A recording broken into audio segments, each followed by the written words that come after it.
Hello and welcome to Imperial Cantina, the show where we sit down with a guest, or in this case, guests, and have some drinks and talk about Star Wars one movie at a time. Today, we have two guests. You know them from the podcast Cinema Shakedown. We have Jordan Dennis and Kyle Krieghbaum. Guys, how are you today? Hello, everyone. Shit. Would you like to go first? Oh, go for it. I'm doing okay. I got the vaccine yesterday, so I have been feeling a little under the weather, but I got to watch a really good Star Wars movie today, so I'm not too beat up about it. It's good to hear. Kyle, what about you? Yeah, I've been busy with school and stuff, but I was happy to take the break yesterday so I could rewatch the Star Wars film. That's awesome. Well, I'm your host, Jackson Daleen, and Yeah. You okay there, Jackson? I'm sorry. I'm your other host / co-host / host sometimes, Braydon Leadbetter. We gotta stop doing these late at night. We're becoming incapable. Please tell me this is all staying in. This is all. Oh yeah, this is all staying in. Yes. Welcome just to a Imperial reminder Cantina. to never let Jackson host ever again. I make it fun. I add a twist to it. You are thin fucking ice right now. Oh my god. It's gonna be awesome. Guys, well, we're going to start just kind of asking you different questions, just kind of Star Wars in general, and just kind of understand. Since there are two of you, we're going to be kind of quick with the responses today, as much as I'd love to sit all night and talk about Force Awakens. Only. One word only. Challenge accepted. I'm good. I got this. Yeah, so, we'll just have fun. We'll shoot the shit about it and have a fun conversation. But starting off, Jordan, what have you been up to just in the world of Star Wars, gaming, movies, content, reading, writing, anything?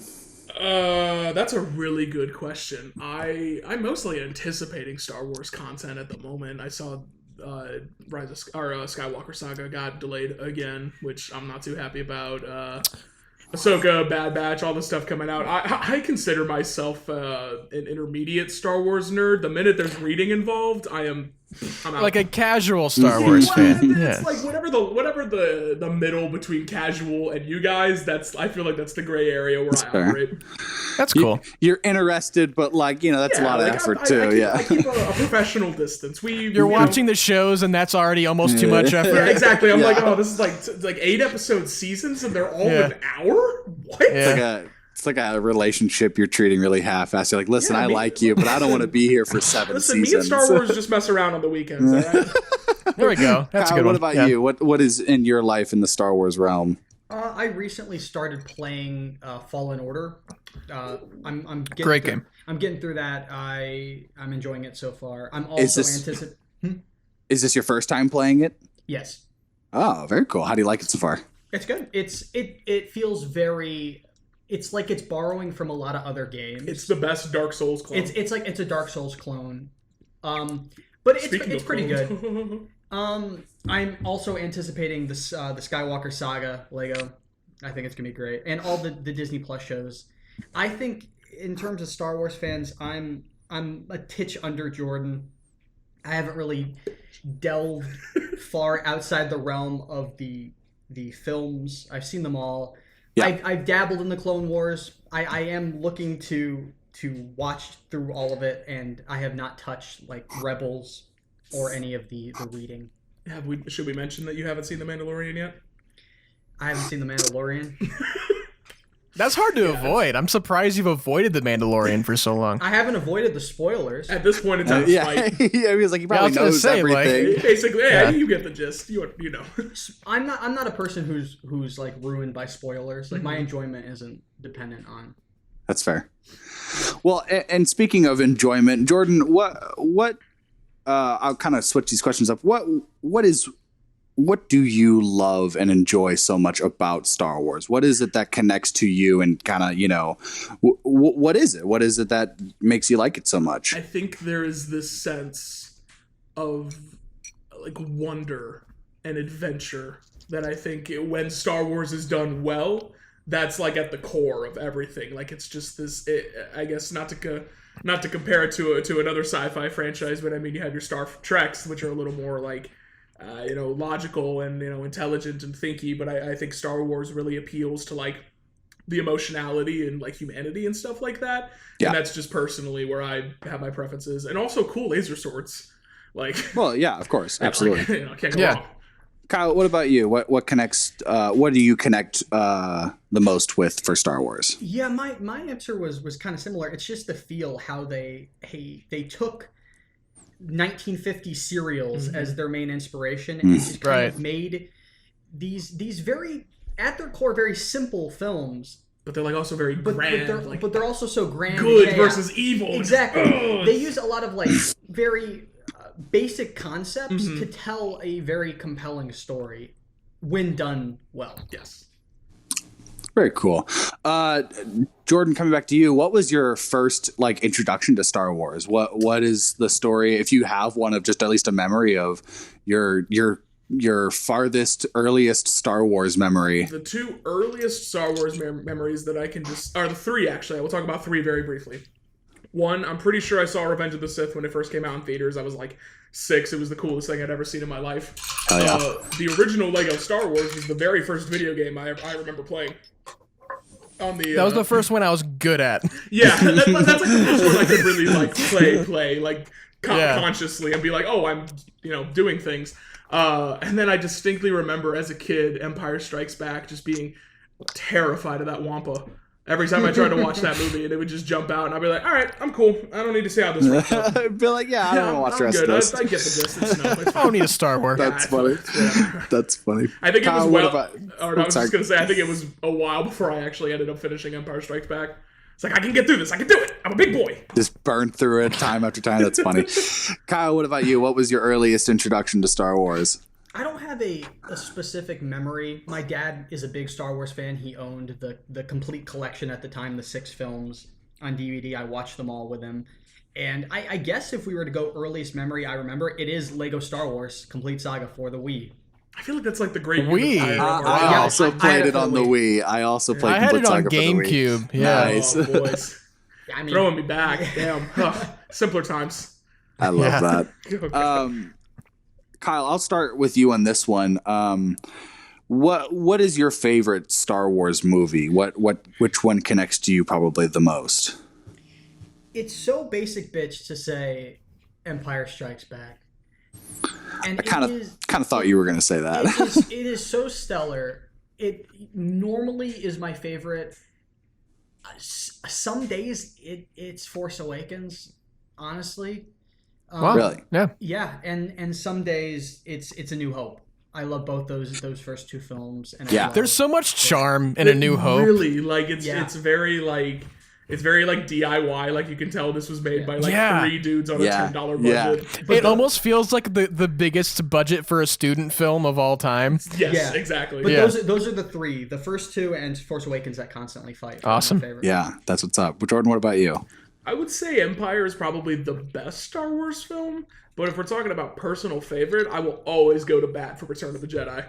I think Return of the Jedi slaps. I think that's what's up. That's awesome. We're in the same boat. It opens really strong with the barge fight and everything. The middle section kind of here and there, but I think like the minute Luke gets to the Death Star, that movie like boom takes off. Just takes off. Yeah, I agree. It's so good. I agree. That's my that might be my favorite lightsaber fight in the whole series is Luke versus Vader in Return of the Jedi. That's one of my top ones as well. So I know it's like picking your favorite child, but if you had to, Jordan, what would be your favorite Star Wars character? Who is your favorite character? I mean, now I'm gonna go with the basic bitch answer. It's probably Anakin and by extension Vader, I suppose. I just think his arc, in theory, is very compelling. Right. But aside from the youngling murder. Yeah, besides the child murder, I'm totally just like whacked your core. No, you're I apologize. Good. I'm sorry, what was the question again? Favorite character? I would say close runner-up is probably Han Solo. Yeah, that's fair. Coolest that's dude on brand in the galaxy. Kyle, what about you? What is your favorite Star Wars character? That is a tough one. Dexter Jetster. if we're going based on one movie, it's Finn. Hey, don't get started on Dex, dude. I will go hard on the Dex talk. If we're going based on one movie, it might be Finn, but they kind of screw him up. Yeah, listen, we're not talking about those movies. We're only talking about the one, all right? I think I'd say Obi-Wan Kenobi. Yeah, I think Obi-Wan he has such a compelling presence. He is the one consistent for me among the prequels, and of course his character in A New Hope. He's probably the best acted character. Yes. Of all of the I think media, I would think. agree with that. Yeah. I agree. Yeah. Well, cool. And so our final question, at least in these general questions, what's the most anticipated film, TV show, or just new thing coming out? Jordan, we'll start with you. I don't know why, but the first thing I thought of was Ahsoka, but I've never seen Rebels, so I don't know why I'm excited for that. I guess Book of Boba Fett, probably. I'm interested to see what that is. Like what shape it will take and what like the whole conceit is going to be. So yeah, I'll go Book of Boba Fett. That's cool. Kyle, what about you? Well, the extension of my last answer, it's Obi-Wan Kenobi. Yeah. I totally forgot about Kenobi. Yeah, that's going to be great. I think at this point, me and Jackson talk about Kenobi every single week. Episode, that show. Yeah. There's news coming out every week about that show. It's going to be very good. I'm excited, even though I don't like Hayden Christensen in the prequels. I am excited to see him because I know he is a decent actor when given. I'm like, we'll see what happens. Better direction. Yeah. One quick thing with Kenobi and everything like that, it'll be interesting to see how Ewan approaches Kenobi 15 years later. Yeah. Because he has such a different perspective of one, the fandom, and like how much the fandom didn't really love the prequels but accepted Ewan as Kenobi, and how he takes knowing that and knowing the state of Kenobi, where he goes from here, how he brings what he does and what he brings to the role this time, because he has to have a much different approach for this show compared to the prequels. So I'm interested to see where he goes. Like that point on the grid where he like Guinness meat. I agree. He has so much material to sort through, and I think he knows that he's everyone's favorite part of those movies. Like, there's a reason we're getting a Kenobi show and not a Padme show. You know, like I wouldn't be opposed to a Padme show. Well, like, now that I say it, I'm like, oh, maybe, but fuck, like, make it like like the Good Wife, but in space. So let's talk about why we're all here. The Force Awakens. I think starting off with this movie, I definitely remember seeing it for the first time in theaters. I still have that ticket, actually. I still have my Force Awakens ticket. I do too. Did we see that together? Were you in that? Yeah. We all sat in different parts of the theater because I sat next to Nick and memories. Just a good time. Classic 2015. Wow, those were the days, man. For me, those were the days for me. That was like end of high school. Like Star Wars was coming out. We're getting new Star Wars. Let's go. We were. What a movie, man. What a movie to start off this trilogy. Yeah.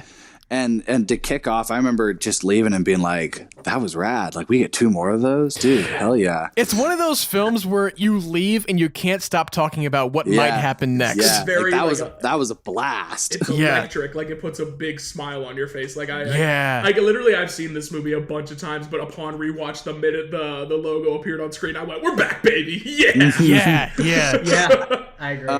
So I'll do the same with kind of these general questions about the movie, and then when we get into the guts of it, we'll just kind of have a big goal discussion breaking down with it. Guts, for sure. Jordan, what is just kind of your overall reaction and your thoughts on this movie? It is a very, very, very good, great even standalone movie. I do not know, because that's the tricky thing about talking about these movies now, is you have the full context of the trilogy, so it's like some things are better like in hindsight, but some things are also like you see that it's set up for like what they were gonna do, and it's like, oh, okay. So, but I think overall it is like a really, really great, solid, enjoyable film. Just a tight blockbuster, real nice, good stuff. Yeah. Kyle, what about you? Yeah, when I saw it in theaters, I saw it 3 or 4 times in the month or two that it was out, and Those are rookie numbers, man. You gotta pump those numbers up. Gotta pump those numbers up. and I loved it every time. I loved it every single time.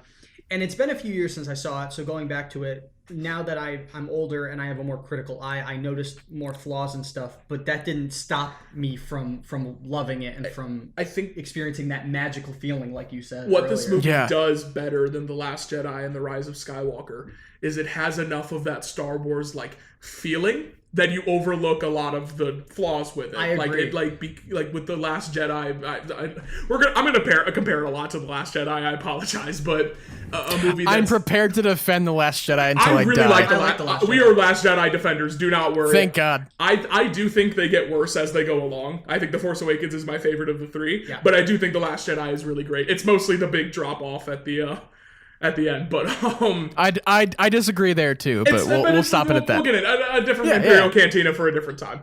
Yeah.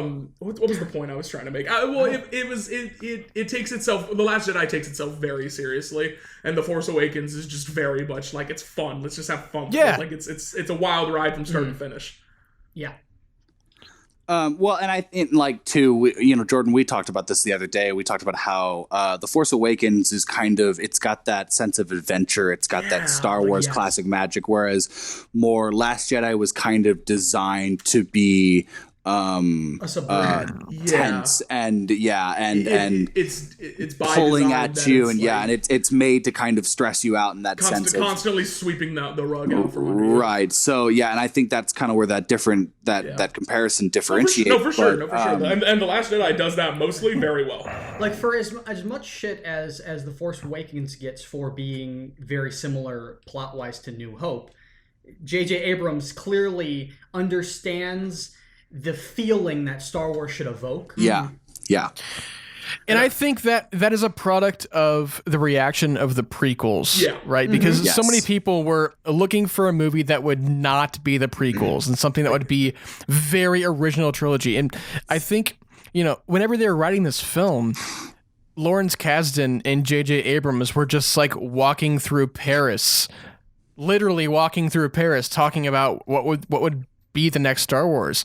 And, I think that really shines of like, they just are talking about what their 9-year-old, 10-year-old selves would imagine the next Star Wars to be. And like the thing that kind of got J.J. Abrams onto this project was, the question of what happened to Luke Skywalker? Where's Luke Skywalker? Like this, it was Kira is now Rey, saying what happened to Luke Skywalker? Who's Luke Skywalker? And, I think whenever I saw this movie in 2015, it was such an event. And like, I don't know a single person who didn't go see this movie, even if they weren't Star Wars fans. Yeah, right. Like Star Wars in general, like every time, for a while, like every time Star Wars came, it was freaking... Like, it was there. You were there opening night. You it's an had event. to see it in theaters just to say, If you didn't work at a theater, you always you asked off work Thursday night, and you went and you saw Star Wars. And afterwards you went to Taco Bell and talked about it for 3 hours with your friends. Yes, exactly. We all relate to that specific instance. Yes. Yeah, absolutely. And because funnily enough, at the theater I saw it at, in like basically the same parking lot, there was a Taco Bell. So you'd go, sit down. They knew. You need to digest and discuss. Get some soft tacos and quesadillas and talk about what would happen in episode 8 and what's your Snoke theory? Where would who's it go? Snoke? Yeah.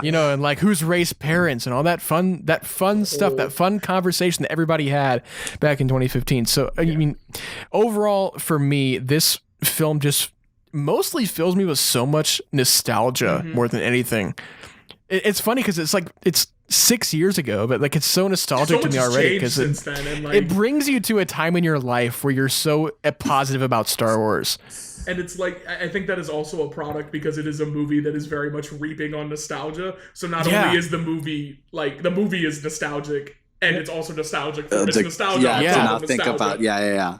Jackson, what about you? What was kind of your first overall reaction to The Force Awakens? And even now, what is your kind of reaction to The Force Awakens in general? I will say the most recent watch that I did of it, has probably been the most fun I've had watching it since seeing it the first time. Not saying like I haven't had fun watching it. I remember you immediately texted me and you're like, dude, I'm having so much fun watching this movie. Watching it was the Falcon scene. It was the Falcon chase scene on Jakku, and I just was cheering and just was like, oh, when she tilts the ship so Finn can shoot it, dude. Do you remember watching the teaser and seeing that scene and thinking that was Han Solo on the Millennium Falcon? And, you know, I kind of want to talk about this because it's such a big part of this movie. What was kind of your reaction to the initial, remember the Black Friday teaser from 2014? And it was like the first thing you've seen of the new Star Wars. You see Finn popping up and you think he's on Tatooine, and you have all these different theories of like the crossblade saber and all that kind of stuff. Man, I went back and watched those trailers the other day. Yeah. And they hold up. It's so some of the best marketing I've seen for a big budget film. It's got to be. Especially for a Star Wars, I put this on quotations, but reboot.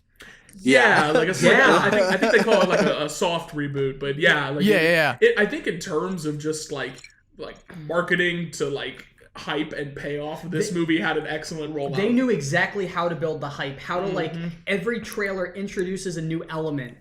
You get the end of the one trailer with Han Solo saying "Chewie, we're home." They knew how to get the nostalgia like flowing through these old fans. I remember that celebration trailer from 2015, and I remember watching that. I think it was my senior year of high school. No, it was my junior. It was my junior year of high school, and I was just sitting there. I think it was like a science class or something, and I got a notification that Star Wars uploaded something to YouTube, and I was like, "Oh my god, this is the full Force Awakens trailer," but it was still a teaser. But I remember like watching that probably for a straight hour. I watched that at least 9 or 10 times in a row. I love that. Trailer. Yeah, excellent I love marketing. that. Kyle, you were talking about how this is up there in one of your top favorites of Star Wars. How would you rank this within just all of the movies? Always top 3, sometimes higher than number 3. Okay, that's cool. Jordan, what about you? Empire, Return of the Jedi, A New Hope, Force Awakens. Kind of always going back and forth for that because I think there are honestly the things that the Force Awakens does better than A New Hope. But like it obviously looks better, and it's like there are pros and cons to each one, but I think they're both they're just both so good. They're both number 3. Yeah. Yep. Cool. Depends on the day, I guess. Braydon, what about you? Where does this sit in your ranking? I would say that my ranking changes literally daily. Yeah. Fair. Yeah. Depending on my mood and depending on, because it's so hard to rank Star Wars films because I just love Star Wars in general. But I would say that this is probably in my top 5. I'm not sure where. I know Last Jedi and Empire probably switch probably every other hour they switch. Yeah. I do love The Rise of Skywalker. That's probably also in my top 5, but I think that this is probably maybe like number 5. Okay. I think it's behind A New Hope. It's behind Empire. It's behind The Last Jedi. And I think again, Jordan, like you, I think this switches for my number 5 spot my number 4 spot between The Rise of Skywalker and The Force Awakens. It always switches. But for some reason, I don't know what it is about the prequels and how deeply I connect with the sequels and how deeply I connect with the sequels. Listen, I would take all of the sequels are in my top 5, so I would think that Force Awakens and Rise of Skywalker are like fighting for number 4 and 5 consistently for me. Listen, I'll rag on Rise of Skywalker, but I would rather watch that a billion times than the prequels. Watch Rise of Skywalker is better than the prequels. I would say Rise of Skywalker is probably on par with like a Revenge of the Sith for me. Like just very middle of the spectrum. I agree with that. Yeah, like it's Jackson. What about you? Where is this movie for you in your I say definitive ranking, but there is no such thing as a definitive ranking of Star Wars. This is the ranking for everything now. This is you got the moment of truth, buddy. This is probably my number 6. Which it's the highest ranking of the sequel trilogies for me. Yeah, this is number 6 because it's Return, Empire, New Hope, Revenge. Oh, wait, no, this is number 5 then. Return, Empire, New Hope, Revenge, Force Awakens. Yeah, this is number 5. Cool. So, Fair. so Awesome. groovy, I guess. Let's kind of just get into the guts about this and talk Let's do about, just each point of this movie and kind of the important stuff. And I'll just kind of ask questions about how we're going along with it. Starting off this movie with the classic Star Wars crawl, it introduced us Turn to off the this. Flash, you moron. Yeah. Funnily enough, that actually happened. Something very similar happened in the theater that I was in whenever I saw this at the premiere That's Thursday funny. night. Somebody took a photo of the Lucasfilm screen, and I remember somebody yelling at them Yelled for it. taking. It wasn't like an exact "turn off the flash, you moron" quote, but it was still funny. It was close That's enough. funny. That's Yeah. funny. Yeah. That's funny. Well, we get started with this movie, and it introduces us kind of the turmoil that's happening in the world. The New Republic is, the Resistance is fighting against the First Order, which has essentially been this new upcoming militant superpower that formed from the ashes of the empires. Yeah.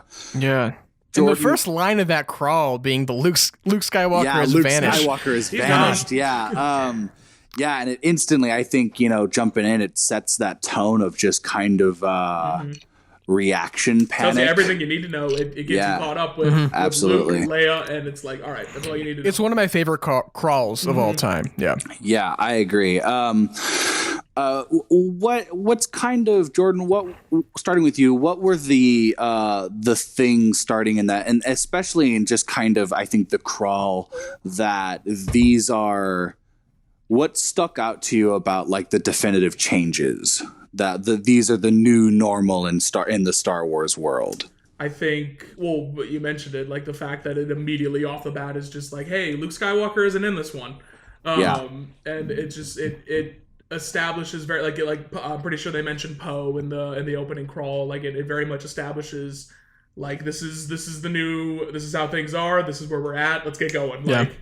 Like I appreciate the brevity that it has. Very, very accessible.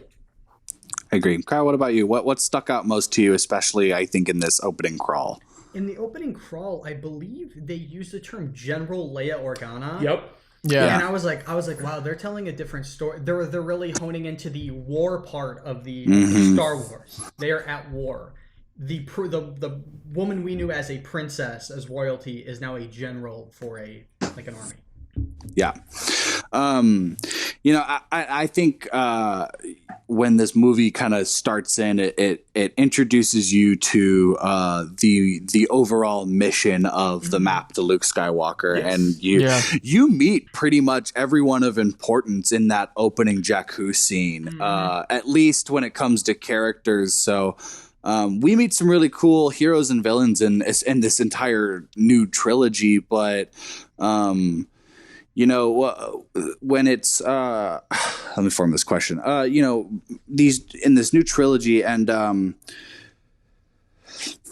I guess Kyle, we'll start with you on what were the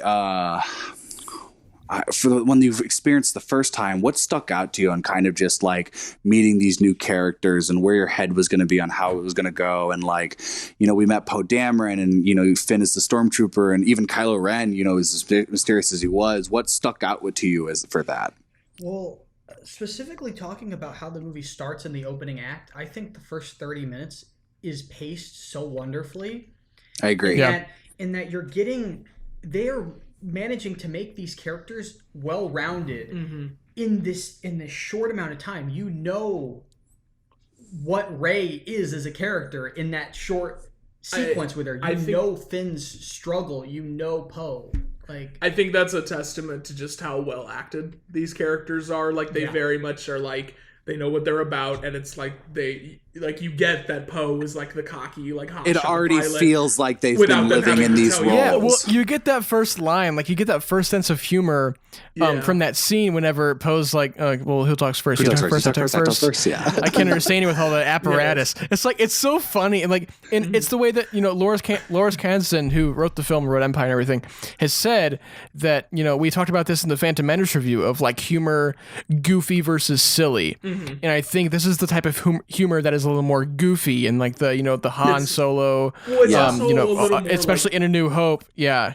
Well, sorry, I don't mean to cut you off. I was just gonna say the humor feels very much more like tonally in line with what they set up. I think I mentioned to you that I think this is the funniest Star Wars movie. I think so.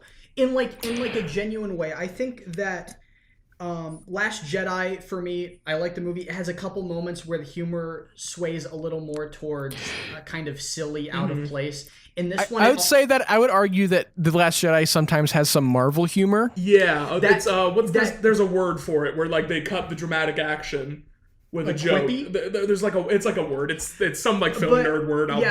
Whereas Last Jedi kind of toward the Marvelization of humor. This one, the humor feels so natural. It feels like how the characters would act. And there's not another Star Wars movie that sounds like this. Like just the way the dialogue is written and the way characters talk to each other. Like it feels very modern, natural. You know, Braydon and I talked about how, especially in like the original trilogy and more the prequels, the Shakespeare styles of speaking, that that full dialect that they're very it's hard to perform past the year like 1400. A little bit. And I think with this specifically, this was the first movie that the dialogue felt, I'll say natural, but really what I mean is modern. That it was written in a modern dialect style. A little more like bounce offy, a little more. It's the comedic timing is like more attuned. There's tough stuff lined out, and the pacing is working. And I agree. And I think the dialogue is delivered so well. I love their choice to go with for the two leads.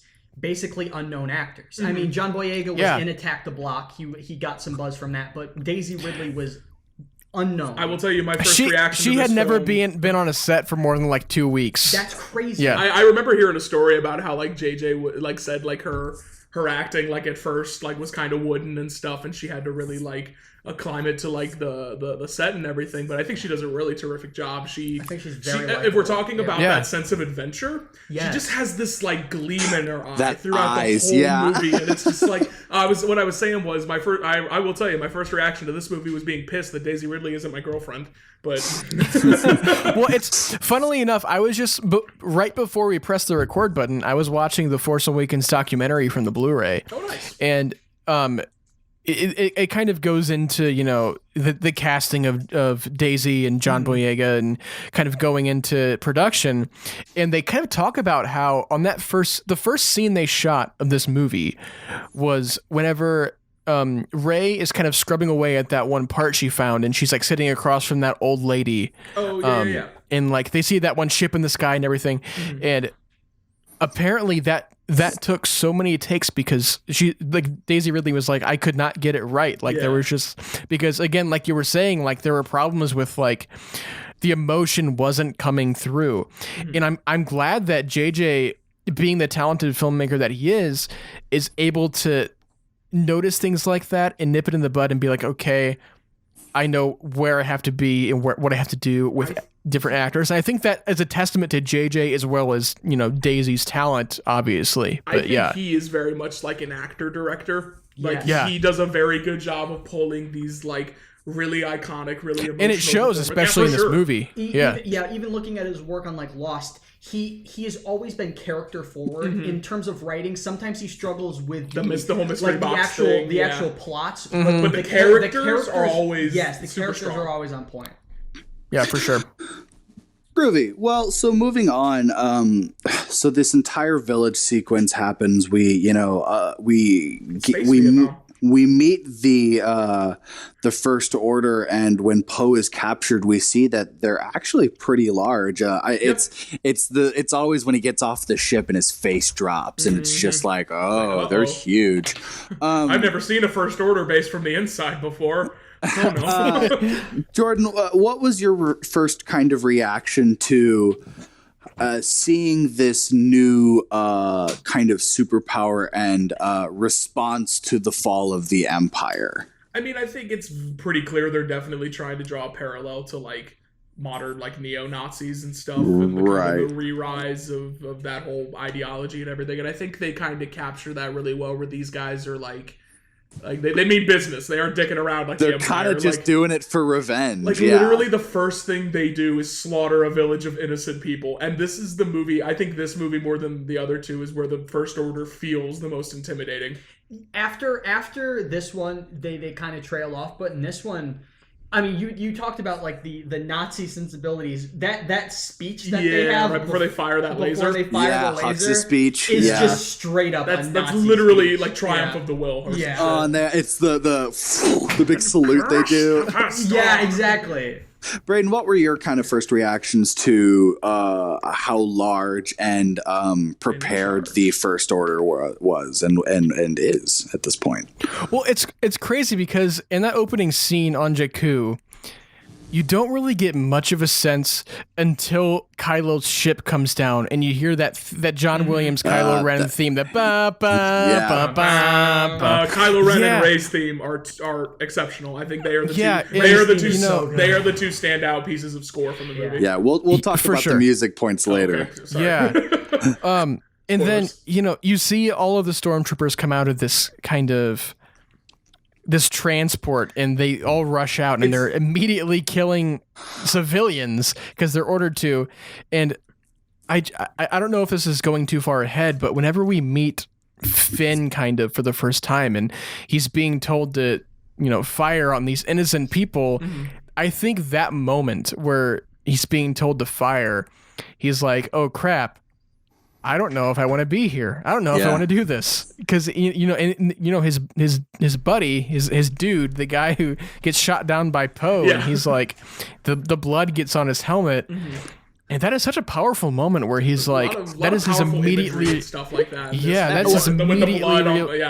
I think John Boyega does a terrific job at showing how shocked he is physically, even though he's hidden behind that armor. You can see it on his face. When he wipes the blood on his hand, just the step back he does is just so horrifying. And just that, we see it. I remember the teaser trailer that we first see, and we see that quick shot of like the stormtroopers on the transport. Lights flickering. That's one of my favorites in the movie. Yeah, I didn't realize that would be so early on in the movie. It's very Saving Private Ryan-y. Yeah. I love that. Saving Private Ryan, like they're coming on the boat to kill people. Yeah, it like throws you into the horrors of war it is Star Wars, and they make that very clear from the get-go. This is war. Like people are gonna die. Yeah, and I think it's a genius start to Finn and Kylo's storyline, and we kind of see, Kylo's ruthlessness with, him murdering Lor San Tekka and that kind of thing. And then what a ballsy move to just have someone like Max von Sydow, and then just kill him off in the first 5 minutes. Like I bet there was so much speculation and theorizing, like, oh, who's he gonna be and stuff, and they were just like, nope. Well, I remember very early on, everyone was like, ooh, Max von Sydow was gonna be Kanan from Rebels, or he's actually Boba Fett and stuff like that.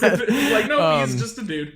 Yeah, but as for, my reaction to kind of the First Order, I think that the First Order is much more ruthless and badass in general than the Empire was. Yeah. Well, I said this when you were away from the mic. They're just kind of doing this for revenge. Like their whole point is just really just to avenge the Empire and to outdo the Empire. Yeah, absolutely. Well, it's the whole neo-Nazis thing. Like they like it's out of this like misguided spite for just everything, and it's for just power. Yeah, that's all they want. For it's not a means to an end. It's just power.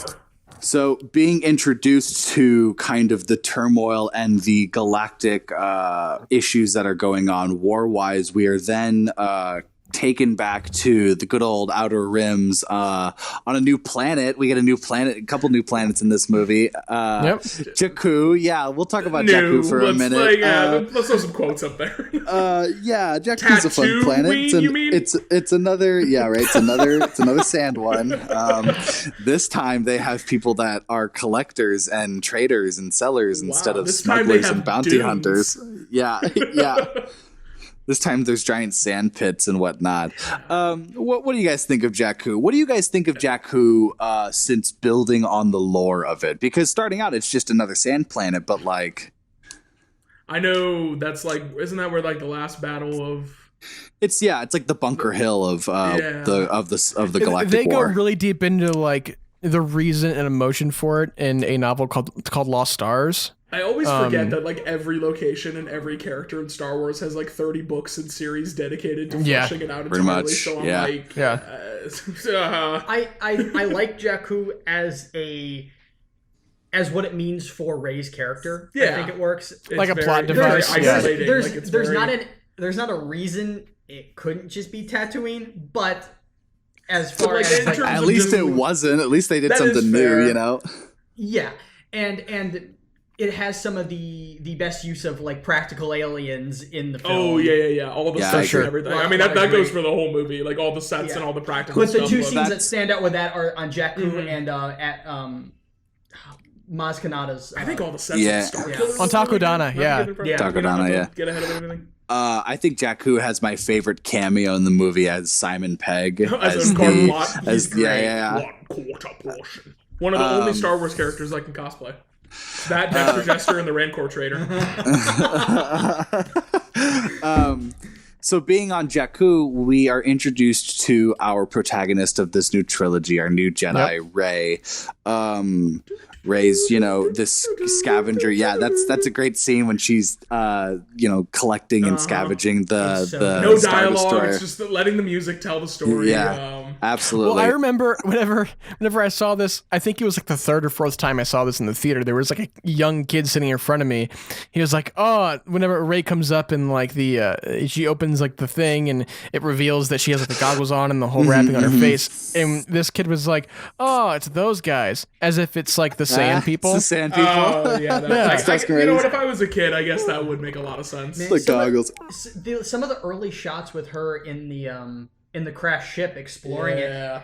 In the way it was shot, it was reminding me of some of the painting work that they did in the original trilogy. Mm-hmm. The Ralph McQuarrie, the Ralph McQuarrie. It just looked gorgeous. A lot of the concept art from The Force Awakens too, like very much is like 1-to-1 for what they went with, which is so nice. Yeah. Well, I have the actual book full of concept art right here behind me. That's awesome. It is such a great. I have the concept art from like all of the different sequel trilogy books, but the art of books are so cool to look through. Even if you're not a huge sequel trilogy person, looking at all of the art and the stuff they've conceptualized for these movies is so cool. There's a technical level to be appreciated there. For sure. Jordan, what was your first kind of initial reaction to Rey as a character, and just Besides kind of being mad that she isn't my girlfriend? Just kind of. I say go up to the point to like before she leaves Jakku, especially before like right when she meets BB-8 and all that. I mean, I think she is a great protagonist, and I think the performance is really good, and I think they do a good job in this movie of kind of being like, what's her deal and stuff. I actually have a theory I want to talk about. I mentioned it to you, Jackson, but I want to talk about it later with her whole, what I think they were going to do with her whole thing. But yeah, I think if we're talking J.J. Abrams' mystery box, I think it's set up like fairly well. She's a fairly compelling character for that first bit where you're kind of like, what's going on here? Right. Yeah. Kyle, how did you react to meeting Rey and seeing just kind of her quick base personality of who she is as a person? Like I kind of alluded to earlier, it's such a well-defined character in those first 30 minutes. It's one of my favorite things about the film. And like you mentioned a couple minutes ago, the fact that there's not a lot of dialogue in that first portion and you're getting these character things before the point where they explain it to you. It's visual storytelling. The visual storytelling in that first portion makes her a more compelling character. Braydon, what about you? What were your first reactions to Rey? Well, first off, I kind of had the sense that she would be like the main Force-sensitive character, because I know in the marketing they were really pushing John Boyega and they were showing him with the lightsaber in the trailer and all that kind of stuff. But I think that the way they introduced her and just being the scavenger on Jakku, I think that is, George Lucas has always been so adamant on the aspect of this, the different trilogies and things like that being poetry and rhyming, and having Rey be on this sand planet and being like in this desperate state of being on a, being a scavenger and all that kind of stuff. I think that kind of pointed me towards, there's something special with her. I mean, because Rey goes through this whole journey in this entire movie of she's waiting for her family. She's she's there because she's trying to find her sense of purpose and waiting for, hopefully, her parents to come back and find her. And that just never happens. She gets to this age where she's, specifically on her own, and she's just basically literally when she's escaping with Finn, she's like, "Oh, after I get you where you're going, I'm gonna go back to Jakku." Yeah, she's like, just waiting to see, waiting for something. Yeah, she's just waiting for things to come to her. Mm-hmm. And then it's not until really she meets Maz Kanata that Maz kind of tells her, you have to move forward. You have to find your deeper purpose. You have to. Her world absolutely. She's got that line. She, the longing that you have is not behind you, but ahead. It's in front of you. Exactly.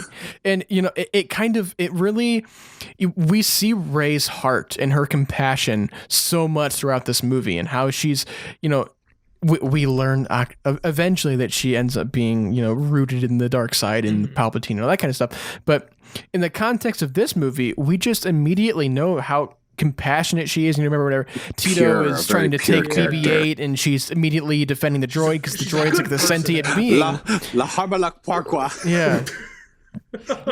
And go ahead, Kyle. I mean, really breaking down Rey and Finn's arcs to their like most simple point. It's about these people making grown-up decisions. It's about them growing up. It's a coming of age. They have to realize that they've both been like running from their destinies all their lives, and it's like, literally Maz Kanata like basically sits them down and is like, "Hey, you guys can't run anymore." Exactly. Han Solo even not to jump ahead or anything, but he is also running from this fight. She tells him, he's like, "You can't run from this fight any longer." Yeah. Like, this is the moment where all these characters who have waited so long for something to happen have to like make it happen for themselves. They have to seize their destinies and stuff. Yeah.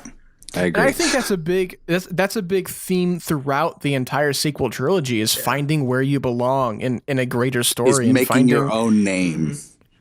Yeah, and it's not about destiny and like, outside forces acting upon you. It's the choices you make, and absolutely. How in control you actually are of what you become in your future destiny. I think that's what is so powerful about the sequel trilogy in general to me. And speaking of choices, moving on, Finn, we see him in this movie make the choice to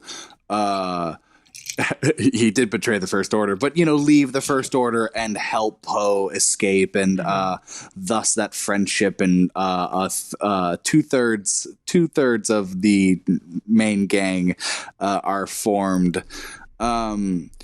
Kyle, I'll start with you. What were your kind of reactions to the two kind of main characters that we've seen of so far finally meeting and interacting and understanding each other? And I mean, hell, Poe names Finn, I love that scene too. What were your reactions, just kind of their interactions and their meeting? Oh man, I mean, Finn is my favorite part of this movie. He's my favorite character in the film. And I felt that way from this first scene to his last. I mean, they hired amazing actors, which is half of it, but the charisma that him and Oscar Isaac have together, they instantly feel like friends. I feel like maybe they should have interacted in the movie more. That would have. I kind of agree, but it's a testament to their chemistry. There's a scene later on where they're like reunited. And I bought it even though they had only been on screen together for like 5 minutes. They met that day. Like, yeah. I guess that's just a testament to how good that scene is. Mm-hmm. Yeah. Absolutely. Yeah. Jordan, what about you? What were your reactions to meeting Finn and Poe together? Pretty cool. I think that scene is for our first big like action scene of the movie that isn't just innocents being slaughtered. I think it's fun. It's a really nice zippy introduction to these characters. They kind of like again, going back to the dialogue, like it's very just bare essentials, what you need to know. You need a pilot, I need a pilot, all that. And I think, I agree, their chemistry really, really works there. And in the whole movie. I think they have excellent banter in that scene. For sure. And I always make the joke of whenever, Poe is prisoner, and Finn walks in, and he to the other stormtroopers is like, Ren wants the prisoner. I imagine the other stormtroopers going, "What? No, he doesn't. Why? Wasn't his, Yeah, like, why? Why does he want the prisoner? Yeah. No, but I mean, at least for me, I think Finn and Poe's relationship, especially with that scene whenever they're escaping, Kylo Ren's Star Destroyer. Yeah. That whole scene in that TIE fighter is just, it makes you smile every time.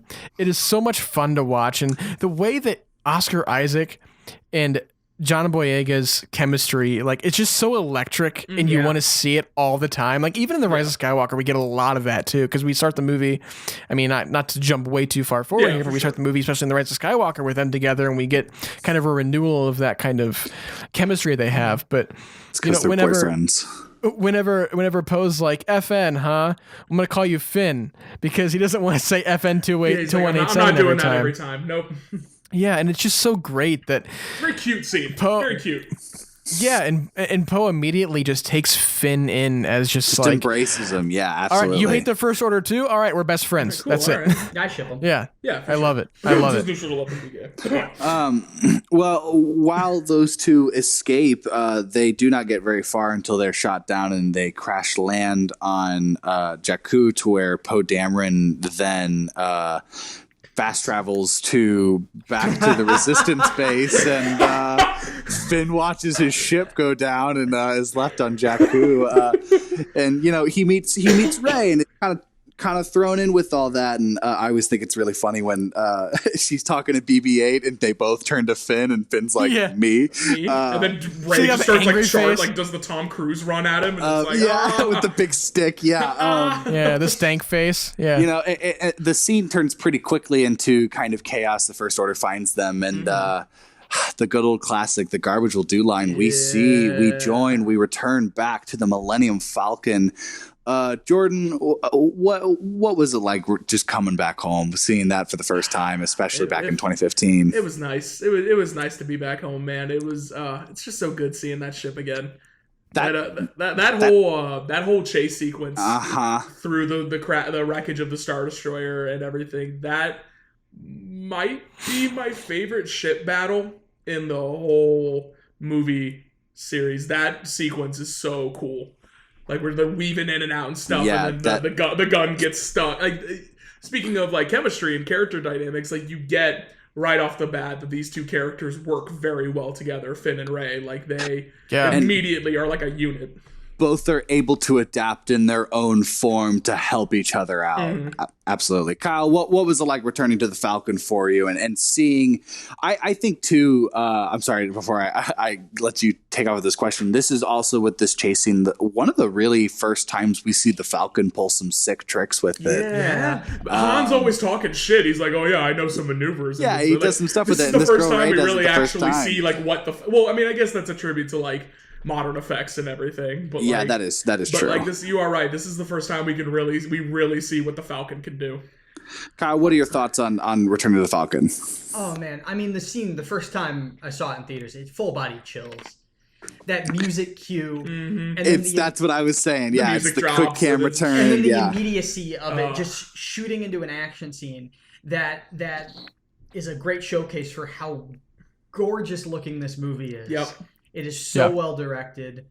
Everything, all the visuals in these action scenes just pop. It's the shot from the trailer where it's like the Falcon, like it goes from under it, and then like it does like a somersault and like pulls up, and then the TIE fighters like come swinging by. Like, there's just so much craft to this film that it is just, and you get that great, like, especially I think this is in the trailer, whenever they're going into like the engine of the Star Destroyer and like that snap zoom that makes it feel like it's like a war movie. It's so good. That was great. It's good stuff. Good stuff.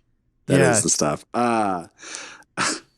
Well, so moving on, I love how, when we get more, I like how in the first scenes we see of Kylo Ren, and this is kind of going into the Kylo Ren talk, especially with this scene I want to talk about. Most of this movie, he's been fairly calm. He's been a very mysterious villain. He can stop blaster bolts from with the Force. He's got this cool crossblade lightsaber.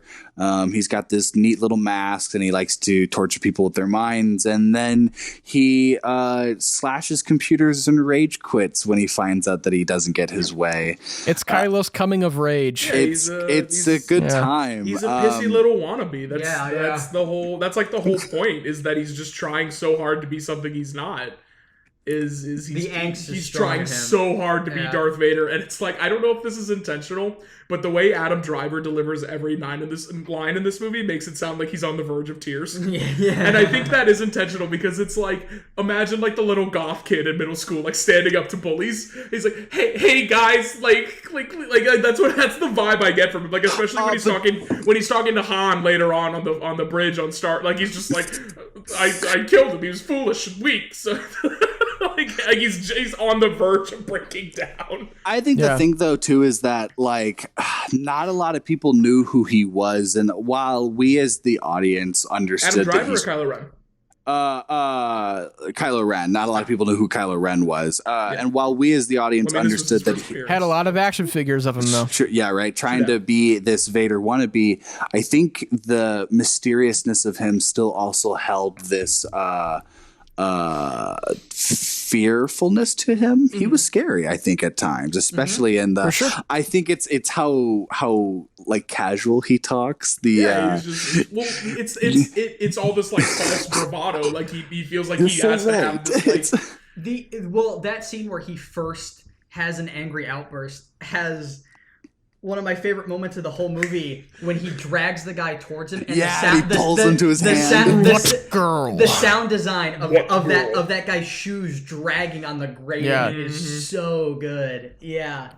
I could talk about the sound design in general for this movie all day. I think that's one of the consistencies across all the Star Wars movies. Is the sound design is always incredible. Yeah. Well, this is the first Star Wars movie that the Force has a sound now. Yeah, it literally so feels great. like tethered to reality. Like it feels like it has an effect on the world around it. Yeah, agreed.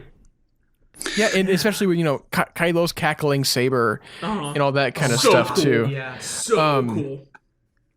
But there's just kind of a question I wanted to ask, kind of everybody, because I'm not sure if this is even confirmed with any of the books or anything like that. But do we think that Kylo knew that Vader turned at the end or not? Do we think that? Because it really says a lot about his idolization of Vader in this time period, if he knew that Vader turned at the end of his life or not. Do you think Luke told him? I don't know. That's the thing. I would think. So. Well, I don't know why he wouldn't tell him. Yeah. I was gonna say I wouldn't think he. I don't think he wouldn't. But there's always that argument of what if Kylo didn't know. But I think that's very intentional. Why he's trying to be like Darth Vader and not Anakin Skywalker. Like he doesn't care that he pussied out at the end. Like he's like, and that's why he's like, I'm gonna finish what you started. Like he's like, because I think he relates to Vader's struggle with the light. Yes, and Vader is always like is just this strong, intimidating pillar of fear, and that's what he's like trying so hard to be. Sorry, we just totally talked over one another. But yeah, Kylo Ren, he's vibing. Cool. So, moving on to Kylo Ren, I think it's funny how the movie is paced itself to where when we finally kind of get the full cap off of kind of who Kylo is as a person, I'd say the last scene probably would be with him and Snoke and Hux. But on that flip side, the boys are back in town. Yeah. Han Solo and Chewbacca come back to the Falcon and they get Harrison Ford. Dude, that's such a Harrison Ford is terrific in this movie. Yeah, he is. He has not lost a step. I think he gets better the more I watch it. Funny in there's way more nuance than I think people give that performance credit for. Like he does a lot of the Han Solo point. And I'm like that's it. Like it's the character is yes, I do every time.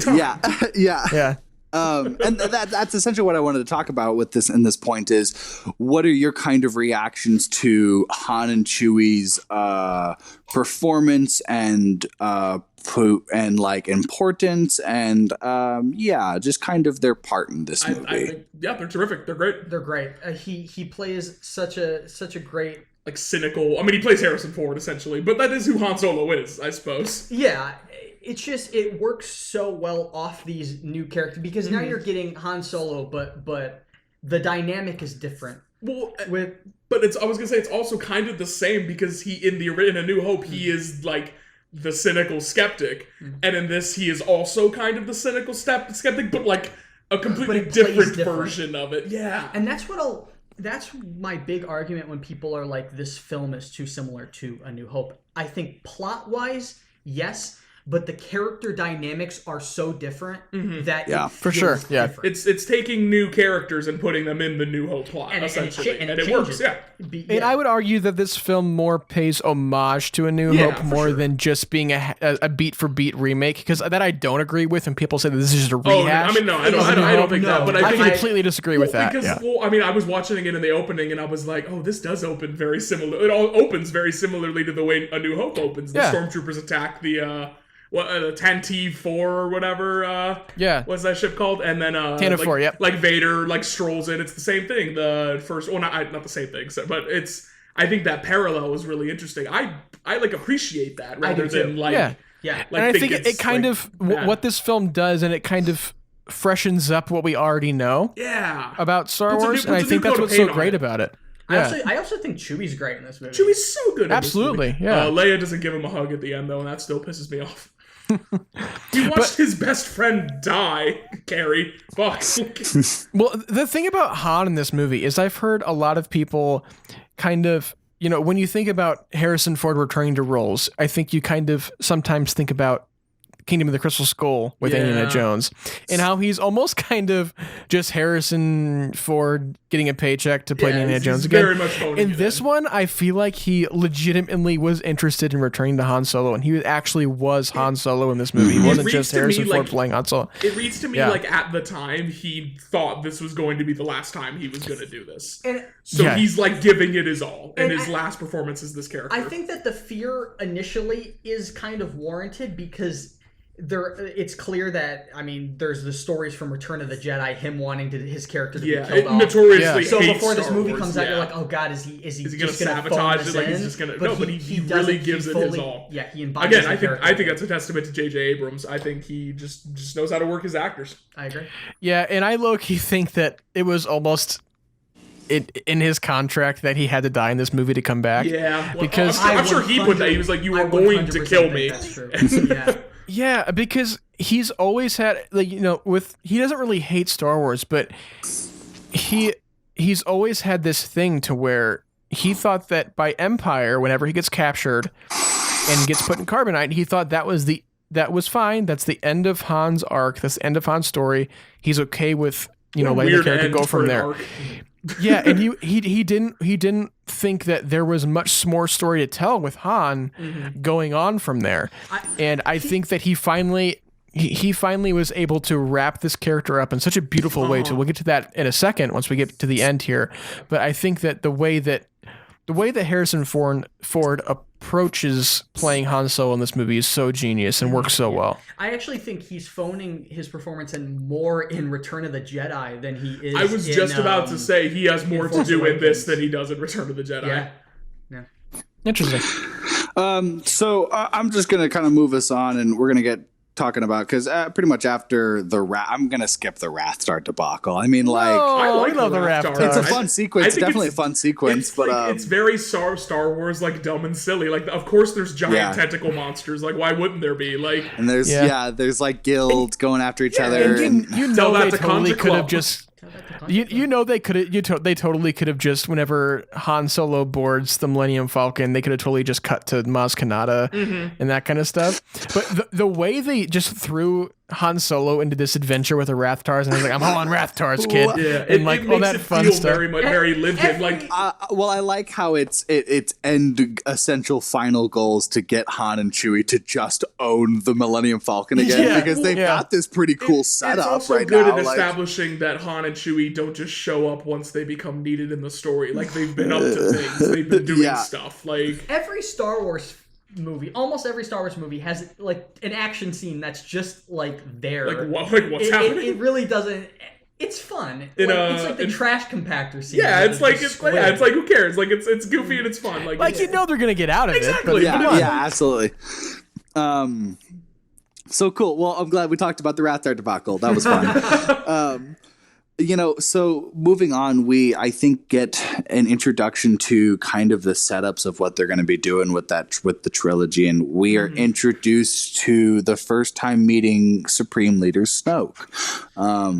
It is definitely not what I expected it to at least look like. When General Hux talks about Supreme Leader Snoke in the kind of earlier lines, it kind of hinted at being this like higher like military personnel. It's this person who's it's this person who's overseeing kind of everying for the army to attack. Just a weird dude in a gold bathrobe. Yeah, and it's another creepy old Nazi dude or whatever. And his Freddy Krueger. Yeah, right. It's Andy Serkis always getting clawed in the face. Yeah, Freddy Krueger in a bathrobe, in a golden bathrobe. Yeah.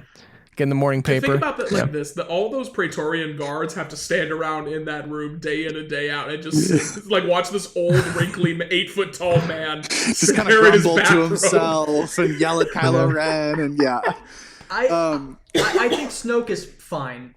Yeah, I think he's about as interesting as the Emperor is in just Return of the Jedi. Or you mean like Empire Strikes Back? Or do you mean Return of the Jedi? Well, he's an Empire, because that's when he shows up as a big hologram. Oh, okay. I'm talking about like him based on those movies. He's not that interesting without the knowledge of what the prequels bring to his like more characterization. That's fair. Yeah. So I actually want to ask with the Snoke question, not really more the reaction, just because I think there was a lot with it. What was your theory on who Snoke really was? I thought he was Plagueis. You thought he was Plagueis? I thought he was Plagueis too. I thought he was Plagueis. Yeah. Sure. So we all thought he was Plagueis. 100%. Yeah. I just thought he was Snoke. I was never on board with the Plagueis thing because, at the beginning of kind of this reconception of Star Wars, there was a lot of this fear of Star Wars being too inside baseball. Mm-hmm. And I think a lot of people didn't really catch on to the Plagueis thing, but a lot of people wanted to theorize a lot that Snoke is Plagueis, and a lot of people were because I remember there was this Comic-Con, I think it was like an interview, it was during the Comic-Con panel for The Force Awakens. Someone asked a question to JJ and was like, is Snoke Plagueis? And JJ was like, who's Darth Plagueis? I have no clue who Darth Plagueis is. Wait, JJ, joking. You haven't heard the tragedy of Darth Plagueis? Yeah. Maybe not that he was Plagueis, but that was like the end game. Like he had something to do with him. Because I remember those so many theories were like Mace Windu is Snoke and Jar Jar Binks is Snoke. I guess if we're talking about the whole saga in context, like looking at Revenge of the Sith, they do kind of set Plagueis up a little bit to do something. Like the whole the fact that they even mention him in such detail like makes me think like, oh, they were going to use him eventually, but I guess well, yeah, and I guess in hindsight, obviously that's stupid. The fact that the Darth Plagueis novel came out like a month before they sold Lucasfilm to Disney. Yeah. It's so weird. Just missed it. Like, they just missed the cutoff. Yeah. That's funny. Yeah, it actually threw me off in the movie first time seeing it when you find out Snoke's a hologram. I was like, so he's not that big. He's not that big. Yeah. That's funny. So moving on, new planet. We get Takodana, the forest jungle planet of this movie. I think mainly talking about this, I want to talk about like Maz Kanata's castle and like her cool little canteen and that shot in the trailer where you speculate on every single flag you see in the Mandalorian flag. I'm thinking Lin-Manuel Miranda's space reggae that plays.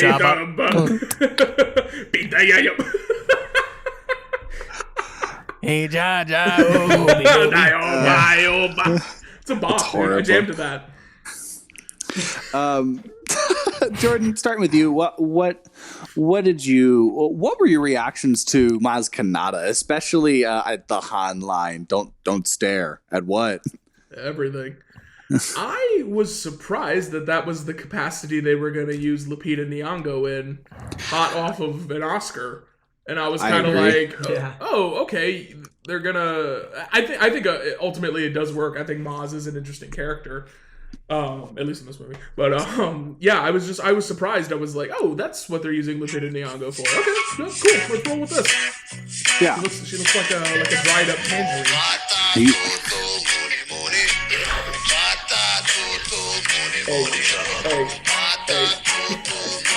All right, there we go. I just need a little bit of the Jabba flow. There we go. I groove with that. Oh, that's so canonically, is it called the Jabba Flow? Because that means It's called Jabba Flow. That means he just wrote, like, some dude in the Star Wars universe was like, hey, you know this notorious gangster that runs the slave trade on this desert planet? I'm gonna write a banging theme song for him. No, it's actually Lin-Manuel Miranda is Jabba the Hutt confirmed. Oh shit! Be like, can we get someone on this? Do you think, hey Scoot, listen, I'm really sorry that Jabba the Hutt died. I know you really wanted to play that song for him. Yeah. We'll get that Jedi bastard, we'll get him. Yeah, fun fact, J.J. Abrams co-wrote that song with Lin-Manuel. Oh, nice. Oh, that's cool. I didn't know that. J.J. Abrams could write music. Yeah. What a Renaissance man. Yeah, he's a jack of all trades, He really honestly, is. JJ. Kyle, what was your reaction to seeing Maz Kanata and kind of the little fortress that she had for herself? I have mixed feelings on Maz Kanata. I think she's an interesting character in like concept, and I don't even necessarily think the CG on her is bad. I just think it stands out because every other creature in the scene is practical. Yeah. So I agree. It looks a bit artificial. It's a little to me. jarring that like her being against this, but I think you could have done her design practically. yeah, probably. Well, fun fact, I think they did in The Rise of Skywalker. Oh, really? A lot of the shots of Maz on The Rise of Skywalker are actually an animatronic practical effect. Standing in a crowd. Huh. Just done that a few years earlier. Shoot. And I also don't love the plot contrivance of the lightsaber already being in the fortress. Do we know why it's there? Do we know why it's there, like canon? So here's the thing. We don't. And there was so much speculation early on about how there might be a comic or book or something that explains why Maz has Anakin's saber, and we still don't know. I'll tell you what, I kind of gotta disagree with you there, Kyle. I don't think it really matters. That's what I'm saying. I'm the sure she bought it. It falls on Bespin. Clearly got picked up by like a trader or something. Like it's just some dude's just been traveling around. Yeah, I was gonna say, I'm sure that clearly has a bunch of people like coming and going from her. But it's the one location they're going to, and Luke's lightsaber. Yeah, is but there. I mean that's Star Wars. Like it's all about fate and destiny, like pulling you and she like bought it at a contrivances. garage sale down the street. It literally calls to her at some point. Yeah. If I can't nitpick, what am I? An idiot. Well, let's actually let's talk about that it calls to her. Let's talk about that vision that Rey experiences, and I think that the lightsaber calls to her, and it's when she first finds the box and opens it, and like right before she touches it, and it like screams, it ignites and scares. It always scared me. I think I'm gonna get into this theory I was talking to you about real quick, Jackson. So I think at some point Rey was intended to be Han's other kid. And I think that's really heavily implied in this movie. When Han meets her, he kind of like it's implied that he might recognize her. Like he kind of Maz asks him who's the girl, and then it cuts away. So Maz knows that must know that he knows who she is. Well, there's even that one scene where they're on the Falcon and she's like, I've never seen this much green in the whole galaxy. And he gives her this distinct look of like, I'm sorry for leaving you behind on that desert planet. Yeah. She can fly the Falcon almost naturally. She's very gifted in the Force. The Skywalker lightsaber calls to her. I genuinely think that's what they originally planned. Because there's the Solo twins and Legends and whatnot. Kira and Jason, yeah. So I think this was just going to be like a new version of that. And plus, if they're brother and sister, then like the kiss would be weirder, I guess. So you obviously haven't seen The Empire Strikes Back. That's Star Wars. Okay, that's a little peck. All right, that's a little smooch. All right, they straight make out at the end of Rise of Skywalker. Kyle, what did you think? What did you think the vision was about when Rey has her vision? What was the message? Do you think the vision was trying to give her? I mean, obviously, I knew. At that point, I was just questioning if, like, just Force users could, like, connect to the Force through these lightsabers. I didn't even necessarily think it meant something, like, that she was the daughter of someone, at least at the time. Like, you think she's just picking it up and just kind of getting flooded with, like, the memories of, like... Of just, yeah. Like, there's so much, like, That was never a moment I had huge theories on personally. Yeah. I was just swept up in how it's conveyed. Like, whoa. I think it's a great scene. For sure. I got you. Braydon, what are your thoughts on just kind of Rey's vision? I think it's just, especially seeing this in 2015, you see the vision and you think there's so many clues and messages trying to allude to what Rey's origin is. Especially seeing Kylo and, there's that one scene when she's like in the rain and there's like somebody about to attack her and Kylo immediately stabs that person. You're like, oh my God, Kylo just saved Rey. But you realize that that's just a vision and that this is all the Force is coming up with all these things to show Rey. It's not supposed to be this something that you need to dive deep into. Yeah. But I just think that it would have been really cool if they would have kept in the Luke and Vader Bespin duel, because they actually filmed a stunt double Luke with Vader that was supposed to be like happening in the background when she first there's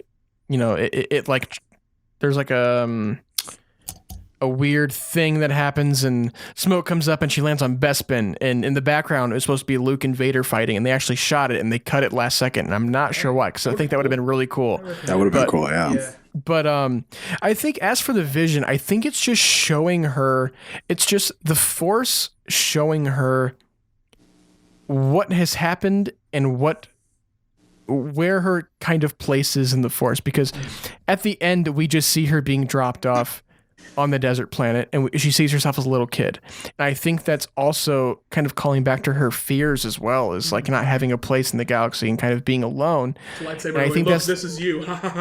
Yeah, and I think that's almost kind of the Force saying, and we even hear Obi-Wan saying, and Yoda in that vision too, and we're even back in the forest and she's kind of foreseeing the forest on Circular Base as well.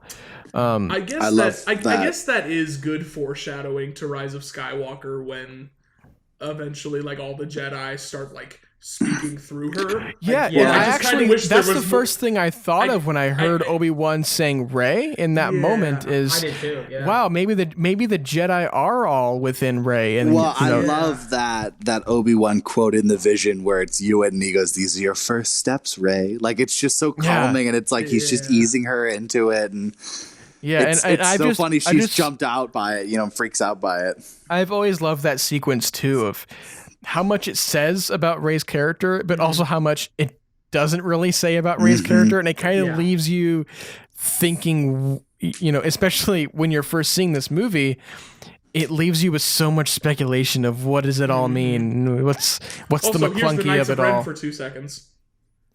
Say bye to them for another 2 movies. I wish they'd done something with them. I've always loved that great Force vision when she turns to the lightsaber. That is a really cool sequence. So moving on, after Rey has her little hippie trip and runs out into the woods. Oh, this is when we get to the best character in the movie.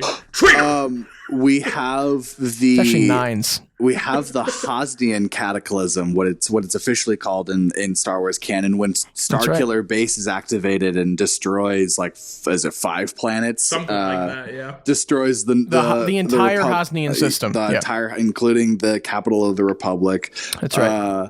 Hosnian Prime. Honestly, I think that speech Hux gives is kind of tough. It's super Nazi, but like, oh yeah, I mean that's kind of the point. Listen, J.J. Abrams loves his Nazi symbolism, all right? Before you go any further, Jackson, what do we all think of the Hux speech there? I mean, it's effectively villainous. Before anyone starts, has anyone seen the TikTok where it's the edit of that and he goes, "It's my birthday," and all the stormtroopers hold up cake? Yay! There's also, speaking of TikTok, there's also a TikTok where he says, "The end of the Senate to their cherished fleet." Someone does it as like a musical. "Put an end to the Senate to their cherished fleet." Yeah, it's great.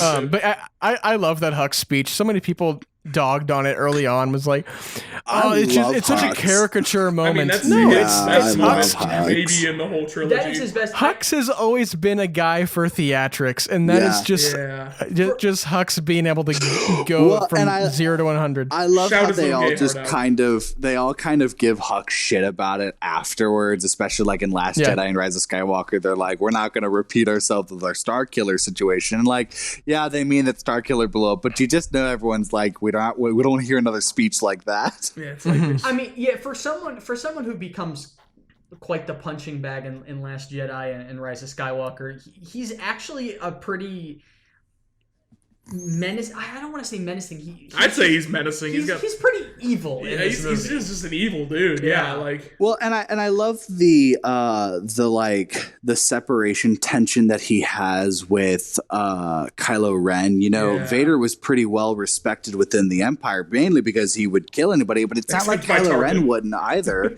Yeah, right. But yeah, and that's kind of who Hux ends up emulating, is Tarkin, and kind of that contrast with each other. Well, his relationship with Kylo and him not really taking to him, it would have played really well in Trevorrow's original script for Duel of the Fates, where you find out Hux is like has Force envy. Yeah, and like he has a Mesa Saber, like that. Actually, kind of stuff. That would make sense, like why he has this. Not only like the power struggle, but he also just has this like deep-seated prejudice against, or like hostility towards Kylo Ren. Like I think that would have been an effective playoff, but alas. So as the Hosnian cataclysm happens, the First Order goes and attacks Takodana, and then the Resistance shows up. This is a pretty wild fight. We get it's so cool. Traitor. Yeah, we get the famous traitor fight, and I need a weapon. You have one. He turns on the lightsaber. Yeah. I love the hum of the Skywalker lightsaber. They changed it up a little bit in this movie. Yeah, it's got a little bit of a ring to it in this one. It's a little more bassy. Uh-huh. Yeah. Well, it's older. It's doesn't quite fire on all cylinders like it used to. I just love the visual of someone who has no training using a lightsaber. Using one, like he's just swinging it around, using it like a baseball. Yeah, he's just not. It's like a bar fight to him. And I think that was almost intentional. The way that we see John Boyega hold it is basically like this. Batter up. He's holding a baseball bat. It reminds me of when Luke becomes completely unkempt in Return of the Jedi and is just swinging it. Yeah. Like there's no like choreography to it. Like he's just going like hog wild. We'll talk more about raw. That kind of choreography in a later lightsaber fight in this movie. Yeah. But I was gonna mention it, but I think it might happen earlier in the film when Han uses the bowcaster for the first time. That's a sequence. That's in the sequence. That's a great moment. I like this, and I love the. Well, first he first uses it during the Rathtar sequence. That's what I thought. I like this. That's what I was saying. I was like, I couldn't remember if he uses it earlier, then he blows up the two stormtroopers. That whole running gag is very funny. It's great. I love that it's implied that this is the first time he's ever done that. Like he just never thought to use Chewie's gun before. And oh God, I love that long take with Poe just destroying. That's one hell of a pilot. Oh, it's so good. I love that moment too. Yeah, and the fact that Finn doesn't know it's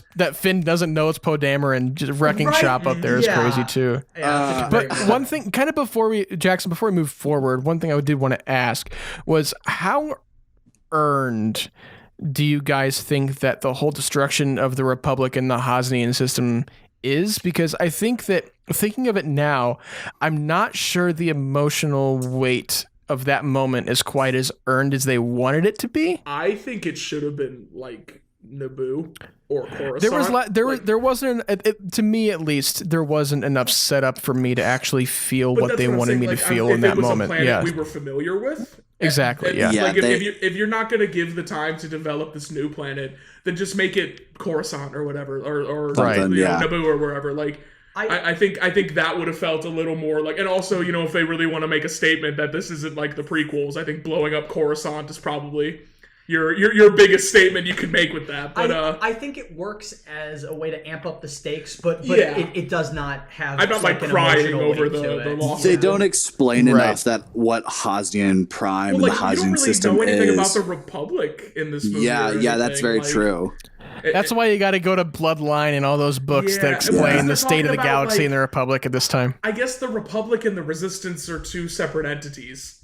Yeah, they are. Yeah. And the Resistance is running at the grace of the Republic. That's such a weird, Yeah, like the Republic they don't treat it seriously enough until literally the Hosnian Cataclysm when they blow up their capital so they can't react in time. Well, because at this point, the First Order is still almost the... That is a good point. This is kind of their first big show of force. Yeah, and it's almost the First Order isn't a main player in the politics of the galaxy yet. So the First Order is kind of just like going off to systems, trying to take over themselves cell or whatever. Because the galaxy at this point, that makes a lot of sense. The galaxy at this point is a republic, and then they destroy the republic, and that's when they officially take over the galaxy. No one noticed that they had that giant laser just flying around. No one drove by that and was like, that might be a problem for someone later. Well, one thing is, which sun did they absorb to destroy the Hosnian system? Question. Like, where did they get the second sun? They just have them on hand. They just got them lying around. Sun supply. I guess maybe do you deplete the whole sun, or do you just? You have to take an entire sun. Yeah, and then where did they get the second one? Yeah. Because they even say that as long as there's light, there's hope, meaning if the sun is still standing, we still have a chance because they can't fire the weapon yet. Does Starkiller Base move? Yeah, Does it move like a Death Star? I think so. I can't... It's kind of foggy. We don't really know. Or does it just have the ability to just shoot everywhere? I think... I don't... Starkiller Base is the lamest thing in this movie. To me. I think it's cool. I think it's like a cool design. I think visually it works. For just doing the Death Star again, I think it could have been much worse. But it also I think the context of knowing that it's Ilum, the planet with the kyber crystals that the Jedi use for their lightsabers and all that kind of stuff. I think with knowing that context, Starkiller Base is a lot more cool and effective. That does make but kind of. I mean, that is the one thing that I will agree with people in that the elements that it rehashes from A New Hope. I think that's the one that bothers me because it just feels like it's another space laser. Like I think there probably could have been a more creative dastardly plan for the First Order, but I think it's functional. It's fine. It's functional.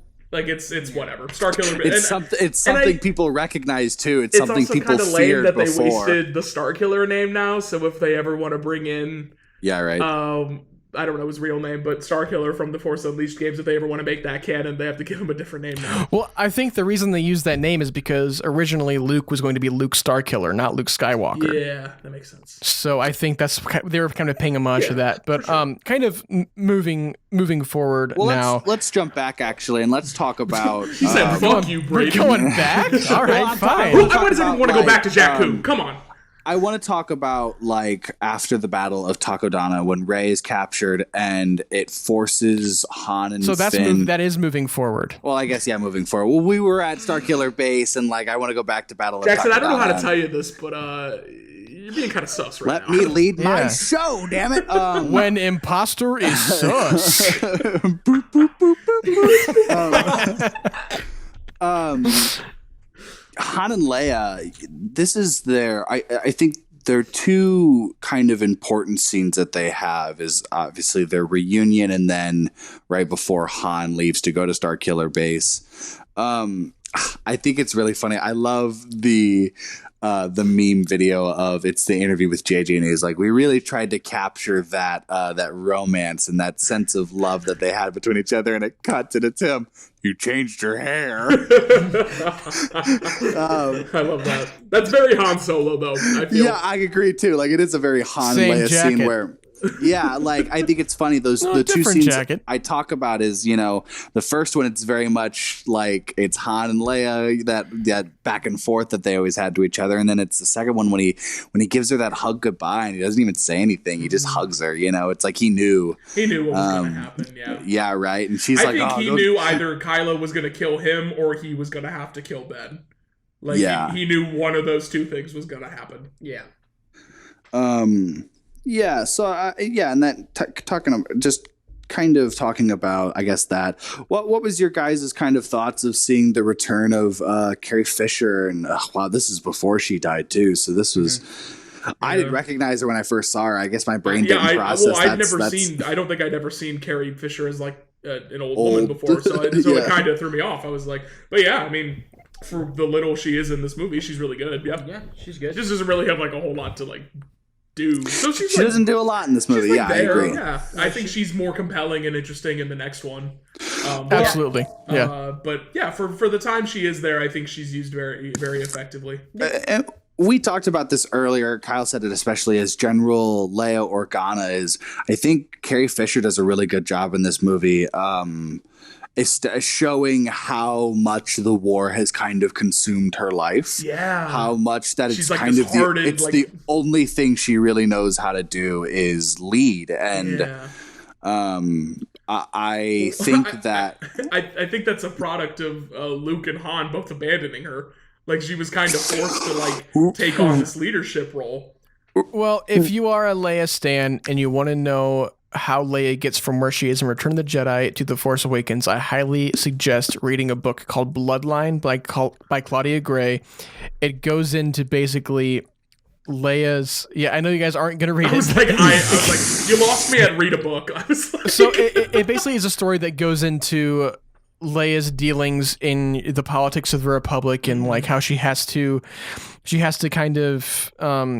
follow up Bail Organa and you know what he did for the Republic, and then something in the middle of the book happens and the whole galaxy finds out that Leia is Vader's daughter, and it's this big thing of the galaxy kind of turning against Leia, and it's a great book, and I think it really informs the viewing of this movie as well. Is that why she's kind of forced out of a political role and kind of takes a on the little bit? Like she's like, I can't really be in the public eye anymore because there's a little more to it, but that has to do with that. Boiling it down, This is a bit off topic. What Star Wars book would you recommend for someone starting? Oh, I do have an answer for that, and I think Jackson would agree. Lost Stars by Claudia Gray. Lost Stars. Okay. Yeah. I wouldn't say it's exactly Romeo and Juliet. There's a lot more depth there than Romeo and Juliet. But like one line blurb. I mean, as someone who has read the back flap of Lost Stars, I can. It's about an Imperial person and a Rebel Alliance person, and they're essentially. I don't want to go too deep in the details because you have to just experience the book itself, and I couldn't put it down when I read it. But if you're not in that mood and you want to just read a Star Wars book, not knowing anything and not having any prior knowledge of Star Wars, I would say read Light of the Jedi by Charles Soule. That's their new like the Old Republic. That's the first. It's their new canon. It's the introduction in the High Republic. Yeah, I highly recommend that. Or Bloodline's a great read too. But I don't know if Jackson has any other recommendations that I haven't said. Okay. Cool.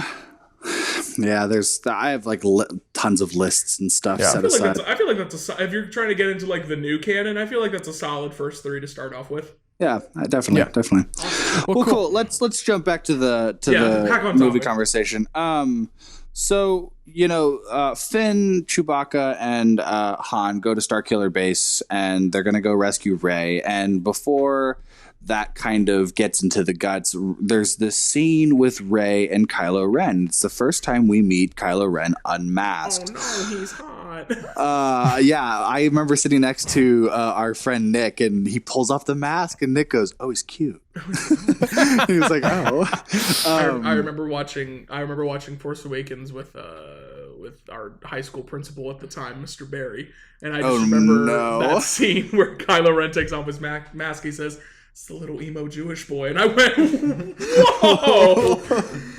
He just dropped that on my lap and walked away. It's weird seeing how young Adam Driver is in this movie. Yeah, really. Like, I think it's the hair. That scene works though because of how young he is, and it just immediately breaks this like menacing facade. Because I think it's a really interesting choice to just make him a dude because he doesn't need the mask. He doesn't need it like Vader to survive. Like, he's just doing it to look cool. Well, I think it's also great that they waited they waited to show us his face in the movie because in all the marketing we only ever saw Kylo Ren with the mask, and we finally see this baby-faced, frat boy flow going on. It's funny because whenever he takes off the mask, he's got the helmet hair, and it cuts away to Rey, and it cuts back to Kylo, and it's perfectly combed. He definitely keeps shiny. He keeps like a greaser, like a pocket comb on him because he thinks it looks cool. And he said, "Hey Rey, how you doing?" Nice. Yeah. Star Wars, it's happening. Star Wars. I love that moment where he's like testing Rey, and we finally see Rey pushing back with the Force. Yeah. And he's in her mind, and he's like, I see it. She gets the Kubrick stare when she does it. Yeah, well, he has that moment where he's like, I see it. I see the island. And now, do you guys think that when he says that, there has also been some argument about this that I kind of want you guys to take on, is when he says that, is he talking about how he sees Rey seeing Ahch-To in Luke's island? Or do you think that since Rey has grown up on Jakku, that she has dreamed of like oceans and islands and stuff like that? What do you think that he means by that? I think it's a little bit of both. If he's looking into her immediate mind, I think that he's thinking about what her vision of. I guess she hasn't been to Ahch-To. That's what I was thinking too. I think that somehow the Force has drawn her to Ahch-To and Luke somehow, and that's what he's seeing. Yeah. Mm-hmm. Okay. Yeah, like you, Jackson? her dream, the Force has formed her dreams. He just assumes it's like a metaphor. He didn't realize. He's like, oh, that's where Luke Skywalker is. Right, yeah. He's like, oh, we did it. He's like, cool, thanks. all right. Thanks, lady. Because like right after that, he says like a night desperate to sleep. So like she's been dreaming about this, and she has these weird dreams happening. These visions. This scene is great. Going back to how good the sound design is, you just hear the struggle. Yeah, the Force warping between these two forces of nature. It's great. It sounds like two like wind turbines pointing at each other, just very much like you feel the Force in your chest in this movie. Like it really gets bassy, you. Very thumpy. I love it. Well, so speaking of the Force, after this kind of meeting and that the gang is trying to find Rey makes her escape by using the Jedi mind trick on James Bond. On Daniel Craig. On James Bond. It was weird hearing an American accent out of him. Yeah. Just wait till you watch Knives Out. It was like a southern accent, mind you. You want to talk about weird accents on Daniel Craig. You seen Logan Lucky? Yeah, right. God, I guess he just really likes doing that voice, huh? Sorry to get completely off topic. Okay. Welcome to Knives Out Talk, everybody. This is now a Knives Out podcast. Oh. I'd be down for that. This is an Ana de Armas fan podcast right now. Yes. Finally. What the world's been missing. What were kind of your thoughts on how Rey instantly became attuned into her Force abilities, but also using more Jedi tactics and trying to kind of smart talk her away? I say smart talk her away like she didn't warp somebody's brain, but you know what I mean? Yeah, like, no, I got you. Like how she kind She's a little more crafty rather than just whipping out a laser sword and taking care of business. I didn't have a problem with how they used Rey's, her, harnessing her powers. People are like, she's a Mary Sue. Luke Skywalker's a Mary Sue. I didn't realize that people would have a problem with it. Yeah, like watching it, it's like it reads very naturally because you see the progression of like her starting very small, like fighting back against Kylo, and then she had like she can do full on like it's there's a nice like snowball effect to it. That's what I'm saying. Like, a lot of the problems people have with Rey's character can also be attributed to Luke, and I don't think they're problems in either case. And it's like people like, why is it a problem with Rey and not with Luke? Probably because they hate powerful women. But I was gonna say, I think that has a lot to do with being rooted in, especially at the time, people not ready for a main player female in Star Wars that is strong with the Force. And I think that, that's really unfortunate that a lot of people immediately turned to lazy writing and Mary Sue and that kind of thing when that is especially not the case. I mean, one of my arguments against Rey being a Mary Sue even is that, one, she didn't ask for this. No, she's like she's swept up in all of this. Yeah, and we also get these scenes. I don't know if you've probably no one here has read the Force Awakens novelization, but it really gets into Rey's head and like how she's so confused about what's going on, and I would be too, honestly. Yeah, and and we even see her like she's not perfect with a blaster, and she's shooting at Kylo Ren, but the safety's on, and she's got to fix the safety, and she shoots and she misses a bunch of times, and like she's not great at everything. She's not a flawless character. People use that excuse like, oh, how's she able to fly the Falcon first time? And I'm like, I'm pretty sure ships in Star Wars are like cars. Like, how to drive one, you can probably drive all of them. Like, they probably handle a little different, but I think it's generally the relatively the same idea. Yeah. Well, also it being Unkar Plutt's ship. Yeah. She was kind of basically raised by Unkar Plutt, and you have to assume that she's probably flown that ship a couple times, probably. Or at least is in her familiar life. With it. Enough to know that she thinks it's garbage, Also, it's like it's a Corellian freighter. It's not like it's. I mean, it is a unique ship, but it's basically like driving a pickup truck. And yeah, she's not flying a Star Destroyer. No, yeah. Go ahead, Kyle. People like to go. One of the main things they point at when they talk about Mary Sue is the final lightsaber fight and the outcome. And without going into depth, we'll talk about. I'm sure we'll talk about that later.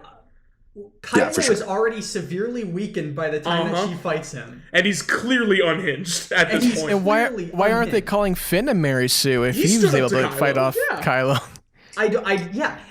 Because Star Wars, because he's a man, guys. No one hates Star Wars more than Star Wars fans. Absolutely. Well, do you remember going all the way back to when the trailers first dropped? Remember how people reacted to a black stormtrooper? Like, they were not. People were not very happy about that, and I just think like. I guess getting I'll get on my soapbox here real quick, but it's just people need to let these stories breathe. Let them tell the story. I'm not speaking on behalf of all Star Wars fans. Obviously, I know, we aren't like that, but you know what I mean when I talk about these Star Wars fans. Like they let the expectations ruin the experience. Yeah. And it's just like, it's Star Wars. Just let it happen, man. Like 100% agree. It's cool. I just accept at this point. I just accept whatever is given to me. Exactly. And I'm just like, you know what? I'll take this. And I have this. I've always been this way, but I watch Star Wars especially, but I just watch movies in general with my heart. Mm-hmm. I'm just like, okay, this specific thing connects with me, and I love that, and that's it. I'm not like, well, if this character was stronger with the Force, what would happen if I'm not. I've never been that kind of movie Star Wars watcher. The kind of people that like pick these movies apart are completely missing the point. It got so bad with Last Jedi. Like, how can you drop bombs in space? People, shut up. Like, it's Star Wars. Are you kidding? Like, that's what you're nitpicking? Really? Yeah. And, there's still people making 4-hour-long critiques of The Last Jedi 4 years later. That movie came out 4 years ago. It's fine. Yeah. But, Force Awakens talk. Here we go. Yeah, sorry. So we'll get off the soapbox real quick. We've got a couple points to finish up with, and then we'll get moving on. But I just kind of want to briefly talk about this. What are your guys' thoughts on how there isn't really there is a space battle, but there isn't really a space battle. It's not focused on the space battle. It's more just it's like another Death Star run, essentially. But I guess it's on planet, sort of. It's a base. Yeah, and it kind of ends up in space too, and it kind of is on the base. I think it's cool. I think visually compelling. It looks incredible. I think the other fight is definitely the more interesting one, though. Because it narratively has more weight to it. Yeah, for sure. But I guess Poe does need something to do. The thing that stands out to me in the aerial fight is a couple of the perspective shots. They do like a POV thing. Yeah. Pilot like looking around, and I think it looks incredible. Yeah. Also, just one of the most iconic shots, just established, just that shot of them in the the shot where it's like them in the starfighter, or the X-wing. Yes. Like, that's always just nice to see. Like, you know the one, the classic Star Wars shot. Yeah. Snap Wexley. All right. Well, then if you read Aftermath, you get to read about Snap Wexley's story as when he was a kid. I'll get to in Aftermath. Moving on, let's talk about what I think this is probably my favorite part of the movie. the death of Han Solo. Yeah. The end of a very substantial and well heard of person. I think it's very tragic of how Han goes out, and this is a heartbreaking moment for me. Absolutely. People say with this scene that Han like knew Kylo was going to kill him and like allowed that to happen. But I don't get that vibe at all from this. People, I don't know. That's like something I've heard like get thrown around, and I think like there's that genuine shock on his face after his son freaking shanks him. I get it in the sense of like Kylo says, there's that double meaning to it where it's I know what I need to do, but I don't know if I have the strength to do it. I think Han thought he meant like leaving Snoke. Well, yeah, I love that we get that. I love that we get that. Kind of the what could have been moment in the Rise of Skywalker of this moment too, of the juxtaposition of what the double meanings could also be, and like I love that for that scene as well. I mean, this scene is so compelling, and what's funny is they use very basic filmmaking techniques, like throwing half of his face in red light and half in blue. The light from the door comes down. When the sun, the sun goes out and the light fades. Taking it, and it's such a simple visual, but it's so effective. So effective. Yeah. Then he stabs his dad. Yeah. The music there is great too. It's heartbreaking when he just puts his hand on his face and just falls off. Well, because that's kind of to Jordan's point of this isn't Han going in and like going to face his death. He's going in with the intention of he thinks he's actually going to save his son. He thinks this is gonna bring his son home. He's like, you come home. We need you.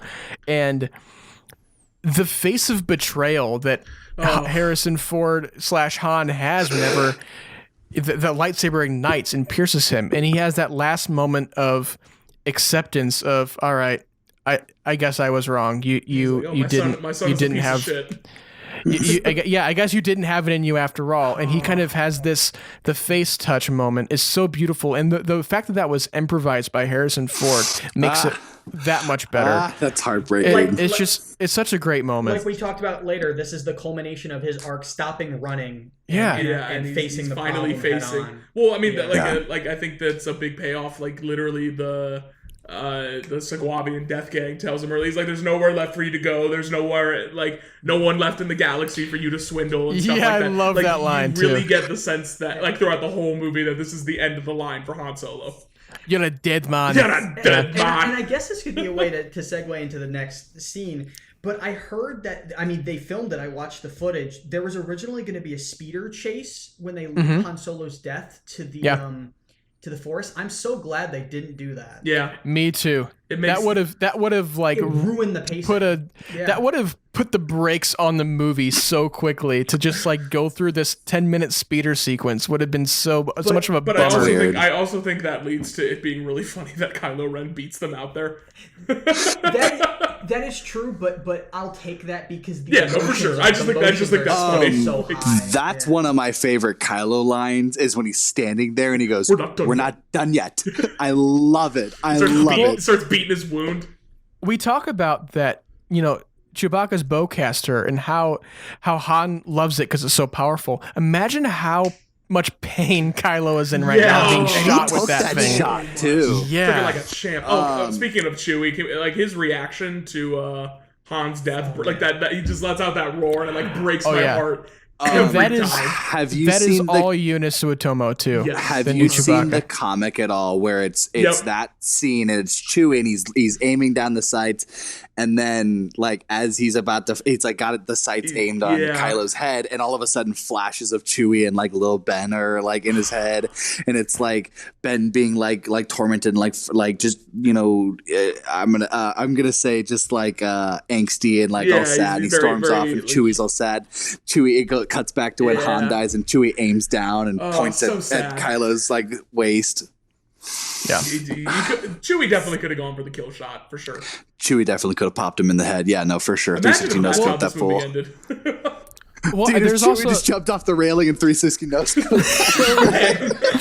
Well, we're talking about deleted scenes, and there is that deleted scene where Kylo is on the Millennium Falcon, and he's just having this moment of recollection when he's like sitting in the cockpit of the Millennium Falcon, and Kylo's just sitting there like, wow. Almost like a "what have I done" thing. Like I might have fucked up. I might to quote George Lucas, I might have gone a little far in a few places. Might have gone a little too far in a few places, yeah. But I just think that is a scene that could have worked very well if it was kept in the movie. Yeah, honestly, I'm surprised they did cut that. I think that adds like a great sense of like humanization. Maybe he kind of isn't all in on this whole space Nazi thing. Yeah. You get little glimpses. I think Kylo is the most consistent character across the sequel trilogy. I agree. You get some of it here, a lot of it in The Last Jedi. Yes. Yeah.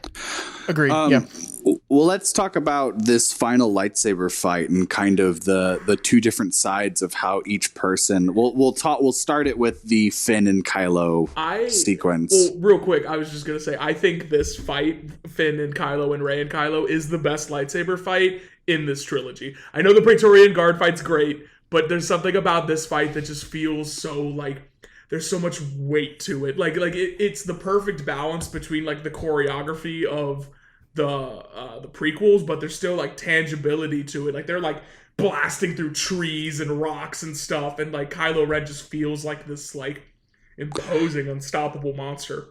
Like I think it has a lot of like tangibility to it. I 100% agree. I love it. I think the choice to shoot it at night is so great because the colors of the lightsabers. So Finn really thought he was gonna be a hero, huh? he did very well. He did his best. I thought he was dead. So did his spinal cord. I thought he was dead for sure. Oh my god! How do you survive that? I mean, I guess throw him in a back to tank and he's fine. Well, and like they carry him a bunch too. Like that's gotta hurt. Yeah, like, oh my god. The moment in my favorite moment in this movie by far is when after he defeats Finn, the lightsaber's lying in the snow and he's reaching out for it, and like you see it jostle, and then it just snaps past him and Rey catches it. That like legitimately makes me tear up every time I watch it. That moment has not lost an ounce of effectiveness for me. Here's the thing. Whenever I first saw this, the first time I watched this movie, I was like, oh, here's Luke. Here he comes. Oh. The lightsaber goes past and it's Rey. I was pleasantly surprised by like, oh, yes, it's Rey. Because imagine how, as an audience member, how defeated you'd feel if like the entire plot is based around a map to Luke Skywalker and then he just appears. He just shows up. Yeah. Hey, guys. As much as I love that sequence with Rey grabbing the lightsaber, I think my favorite moment in the movie and the scene is that lightsaber. It belongs to me. Come get it. It is so good. Yeah, and I would also, with this sequence, the reason it is so powerful, at least to me, is because I think it pays homage to the first of the trilogy and a big duel dealing with the fate of our main characters. So you would say it's some sort of duel of the fates? I would say that because, now hear me out. In the original trilogy, in A New Hope, we have Obi-Wan and Vader kind of, they have this big fight dueling for the fate of Luke. And, Obi-Wan is kind of fighting for Luke to stall so they can get away. Yeah. And in The Phantom Menace, obviously, we have we have Obi-Wan, Qui-Gon, and the Maul, that whole fight. And they're fighting for the fate of this young boy, Anakin. And I would say for this duel, I think the fate of Rey is almost in Kylo's hands because he has a choice. Whenever they're on that ledge, especially, he could totally drop kick her into that ravine if he really wanted to. But he makes the decision to reach out to her and say, I can train you in the ways of the Force. I have this ability to, if you join me, I can show you what your potential truly is. And Rey kind of has this moment of reaching out to the Force and being like, she goes, oh yeah, the Force, I have that. I'll use that. Yeah. But I think it's much deeper than that. I mean, I think she's basically rethinking her destiny and what, it's literally her reaching out and seizing her destiny in the most literal way. Like this is the moment where she stands her ground, where she stops running. And I think it's at the same time Kylo trying to solidify his identity. Yeah. If I can turn this person, then I'm right. Like then I know what I'm doing is good. Yeah. Funnily enough, during this duel, you guys are going to hate me for this again, but in the novel, in the Force Awakens novel, there is a moment during this duel where Snoke actually, in the Force, calls out to Rey and says, "Kill him." whoa. Oh, that would have been cool. Yeah. That would have been Keep in the cool. movie. I wish Yeah, they'd done that. and Kill this little, Because- kill because- this little piss boy. for the novelizations, the authors write based off of like XYZ draft of the script. Like older So scripts and stuff. I'm guessing originally in the movie there was a draft in which during that duel Snoke called out to Rey and would've told her to been That kill would've been cool. Kylo. I kind of wish they Yeah. kept that. Yeah. I wonder if it would have been during the part where he's holding her on the ledge and she uses the Force to fight him back. I Yeah. wonder guess if like while I guess she's I prefer what we do get in that scene, if that's the alternative, like her kind of like trust, She, like that's her like because in the whole movie she's like so worried, she's like I have to get back to like that's the moment where she just kind of lets go. She in a way she lets Jesus Yeah. take the wheel. If the Jesus being the Force. yeah, Yeah. Jesus being the Force. Yeah, so cool. Such a good moment. So Great as let's move on, and our final point of this movie is, they save the day, they blow up Starkiller Base, it explodes really slowly. Every time I remember- see that happen, I'm like, oh, Han's still there. I'm like, is no one gonna go back for his body? Oh, Damn. Okay. well, no Cremation? no funeral. Someone get the arrow. Medium rare Han. Yeah. We're gonna fly by the planet later and hold a jar out the window Yeah, and it's like, flex all a right, third. you're good. Maybe, We'll bury this later. Yeah. maybe he Yeah. survived this one. Oh no. Yeah, like you're like, oh, no, maybe he's oh no. No. Well, so they beat the bad guys and they get the map to Luke Skywalker and they put it together and they wake R2-D2 up to get him after he's been depressed the whole time. I think that's actually my least favorite moment in the movie is where R2-D2 is just like, oh, I'll become important now. I don't And like that either. It's like, oh, okay, that's like the one moment in the movie that's really weird that stands out to me. That's very like convenient. I do have a counterpoint for that though. Okay, Is it in let's the hear novel? it, Braydon. So I think this is just my personal thing because this isn't really a thing that has been, definitive in canon. Yeah.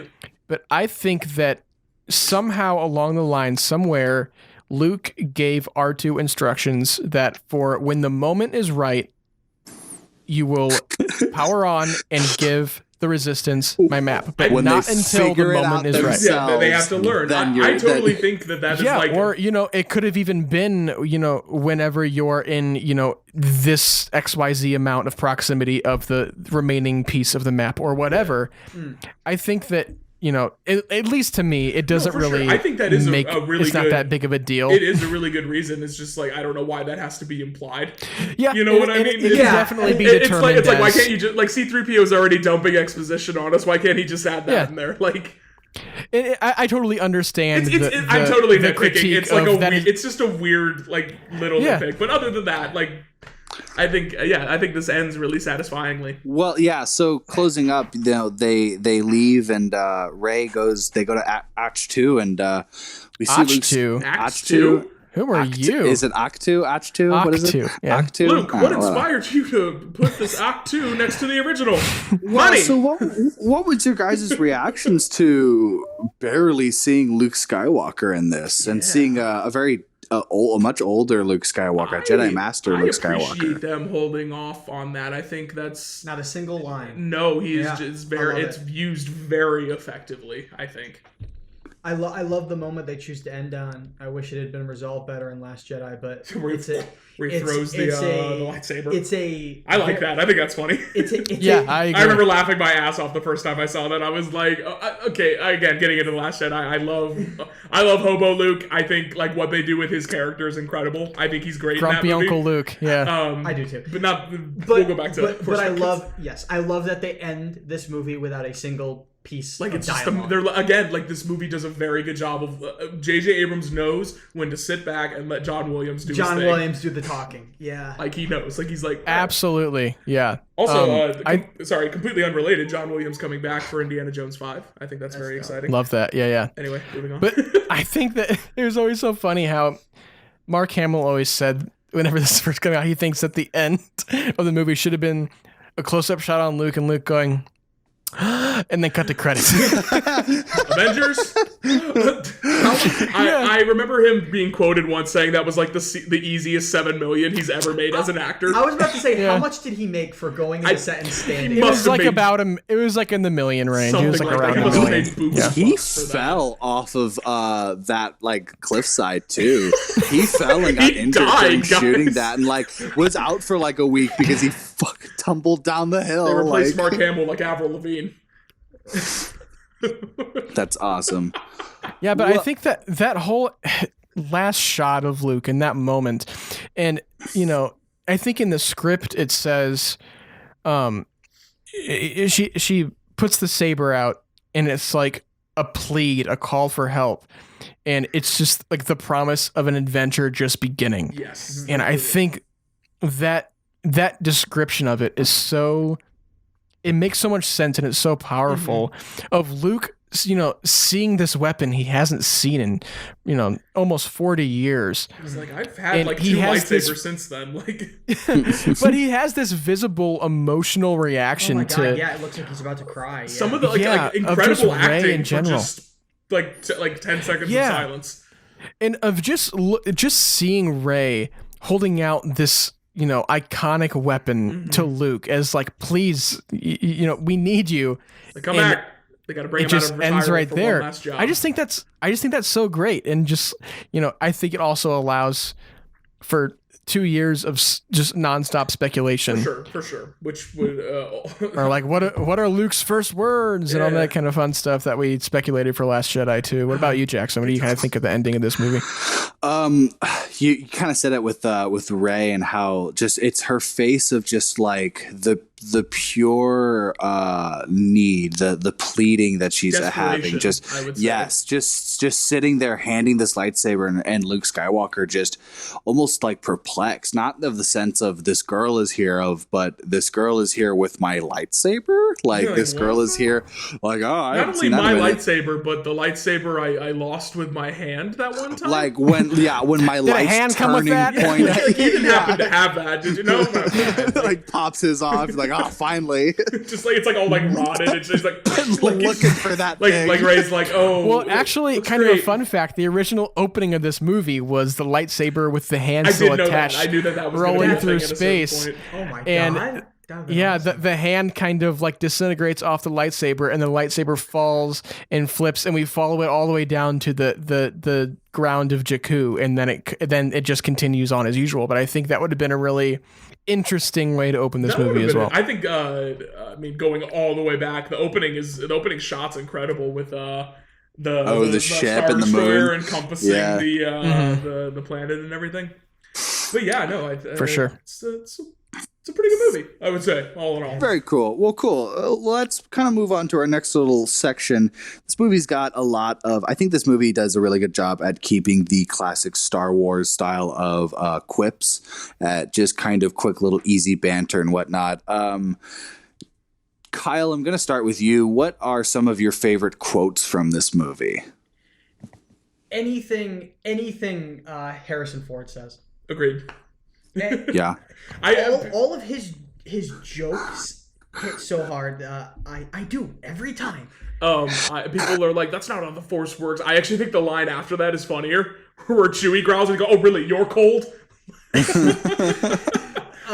think everything, and I think Poe has some great. I would point to the first scene in Finn and Poe are in the fighter. Mm-hmm. Oh, you mentioned it. That line, that lightsaber doesn't belong to you. Come and get it. Like, I think that's absolutely. Ooh. Yeah, when we go to Harrison Ford quotes, my favorite is "move, ball." Yeah, walks by BB-8. I just want to know what a moof milker is. All right, is it Luke? Yeah. Are those things moofs on Octo? The things he milks? Is he? No, the that's milker? not moofs. That's not a moof. So there's other animals you can milk.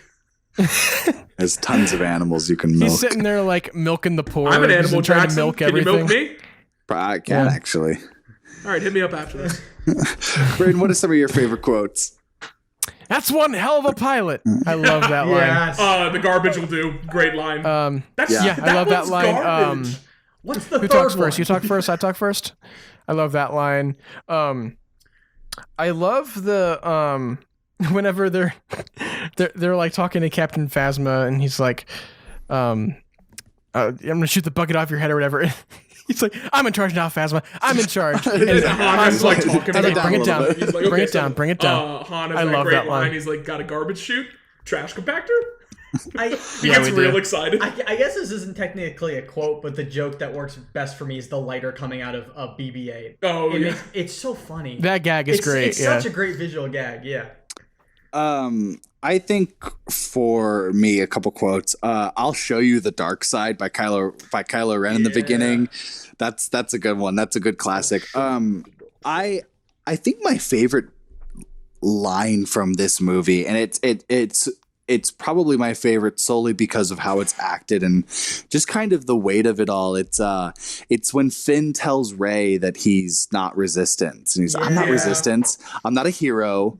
I'm a stormtrooper. And it's really just like, it's the guilt and it's the suffering in his eyes of like, he knows everything he just told you. Like he understands that he's a stormtrooper. And he's kind of expecting Rey to be like, you know what? Yeah, you are a stormtrooper. Get out of here. Piece of shit. And she doesn't. Yeah, he doesn't give himself the credit that like he needs, that he's made these decisions and he's gotten this far in himself.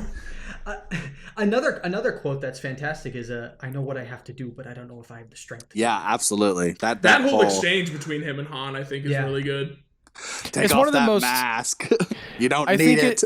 It's one of the deepest moments in the sequel trilogy as well. Absolutely. I love it. Sure. Absolutely. I think I guess we've kind of been mentioning it without mentioning it, but the screenplay for this movie is really strong. Like J.J. Abrams, Lawrence Kasdan, and Michael Arndt, I believe, are the credited writers on this, and it is, it's snappy dialogue, very crisp. Yeah, for sure. It's like 97% JJ and Lawrence Kasdan. That's kind of, and then Michael. Yeah, the only reason that Michael Arndt is credited is because he actually co-wrote whenever they were originally writing Episode 7 with George Lucas. It was Michael Arndt and George Lucas, and so I guess they kind of took what they had with George.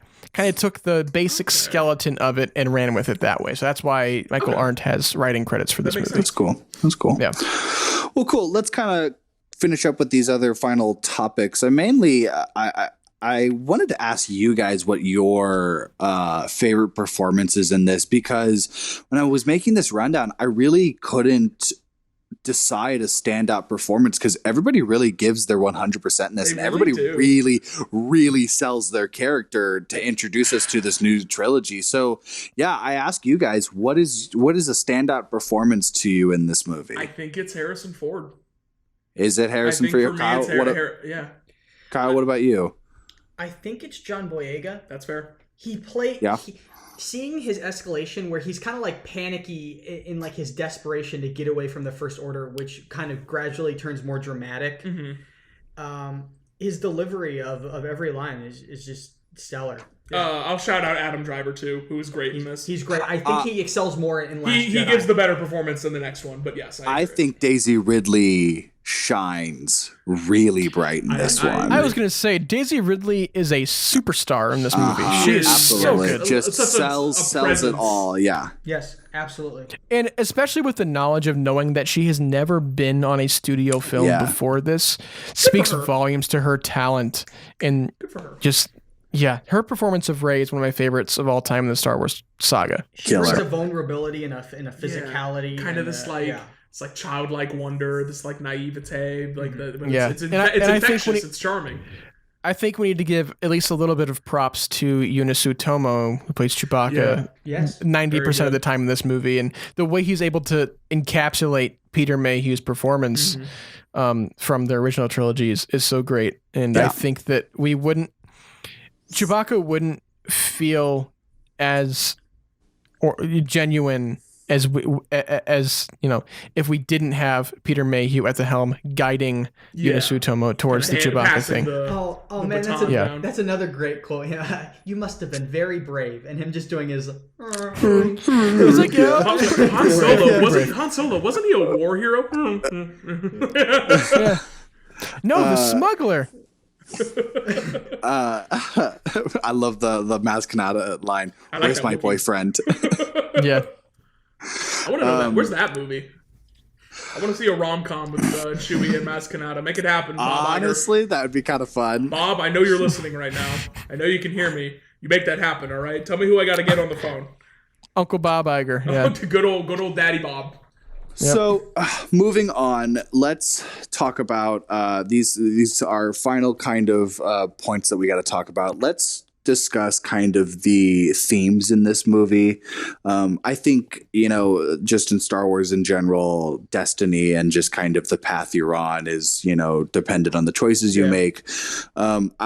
This movie specifically, what are some themes that stick out to you about just kind of anything, characters, overall plot? I think we went pretty in depth with the thematic stuff. I think it's all about like you said, like you can't run. You can't run from your destiny forever. Like at a certain point, you have to stand your ground and fight for something bigger than yourself.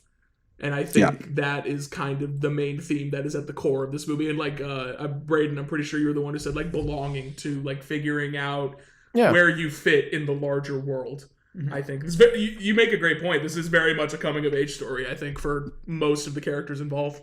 Yeah, Yeah, absolutely. Kyle, anything on that? No, that's exactly what I was going to say. Sweet. He mirrored me perfectly. Braydon, any themes that stick out to you?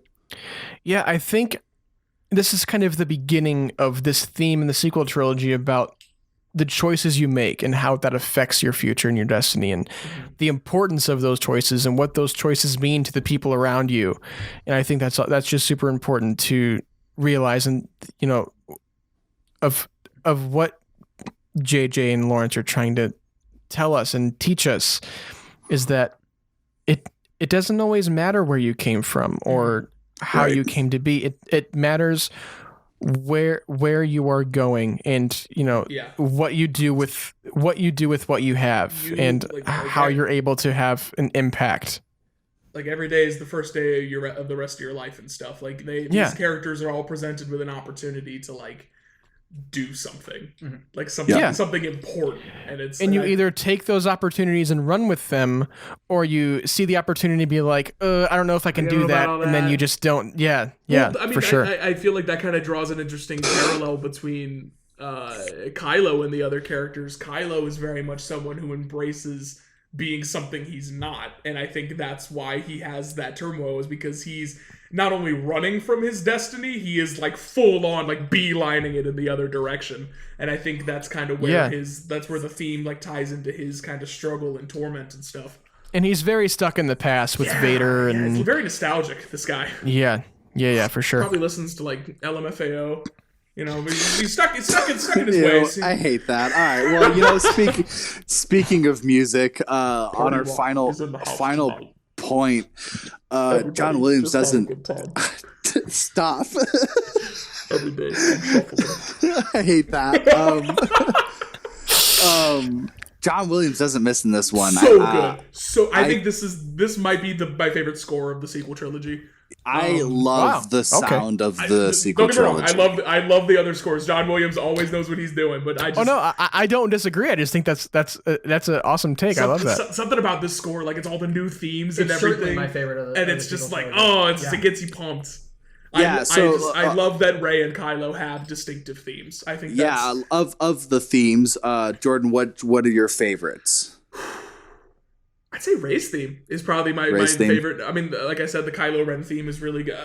It's, I guess, what gives Rey's theme the edge is ultimately Kylo Ren's theme is like kind of Imperial marchy, but Rey's theme in Star Wars is like nothing we've ever heard for like a character theme. Like it's this really soft, like piano. I would say that it echoes Harry Potter a little bit. Yeah, it kind of does. Like it's got this mystical, not mystery box, but it's kind of got this this wonderment and stuff like that. It's a very subtle theme, but I think it really works for sure. It's kind of more than meets the eye, like Rey herself. Yeah. Kyle, what about you? And what themes are your favorite? I obviously love Rey's and Kylo's theme. I love the reincorporation of older music Specifically in the final lightsaber fight when he's got her pinned against the edge of the cliff, and that you hear that Jedi theme coming. Sorry, I just got pumped when she catches the lightsaber and the Force theme swells in. The use of the Force theme is so sparing, but so effective. Yeah. As far as just like the March of the Resistance, really good too. I think it's a solid. I was gonna say the Resistance March is probably my top. Yeah, that's a great one. Yeah, Resistance March and Rey's theme are my two go-tos for this movie. That's really funny because mine's Resistant March and Kylo's theme. Ooh. Awesome. Yeah. I love the big brass that John Williams used for the First Order and just kind of the big carrying sounds that it has. For me, with the Resistance theme, I think to me that's something that you would also hear in like the original trilogy, the da da da very da triumphant, yeah, and it's very much something that you would hear when they're like when they're on Yavin 4 getting ready to go blow up the Death Star or something like that. Yeah, it's very like it's militaristic, but in more of kind of like a campy way. Whereas the First Order's themes are more militaristic and like controlling, powerful kind of way. And it's so crazy because you go into this movie and you're like, how you think that John Williams is basically out of iconic themes, and then suddenly, all of a sudden, you watch this and there's 6 more iconic themes you're humming on your way out of the theater. The man has an absolute knack for getting you to understand a character from a piece of music, and it's earwormy stuff. Like the stuff he writes sticks with you. Yeah. I'm not gonna lie, this is kind of off topic, but listening to, at least recently, listening to the Rise of Skywalker score, I kind of get emotional and kind of get a little teary-eyed listening to that ending credits sequence with all the, it's kind of an encapsulation of all the different themes. It's so great. I highly recommend the Rise of Skywalker score. But yeah. Well, cool. Well, I think we've just kind of discussed about every little bit and inch of this movie. We really got into the dissected this movie. Yeah. Jordan and Kyle, do you guys have any final closing thoughts? Any things you want to kind of state about this movie to finish off? This movie's great. Yeah. I would recommend that even people who are not big on like Last Jedi or Rise of Skywalker go back and watch this one, because I think it stands alone. It functions as a solid blockbuster by itself, complete. Like if this wasn't a Star Wars movie, I think it would be just as well, maybe not just as good, but still work really well. Right. Cool. Braydon, anything for you? Man, I just love the sequel trilogy.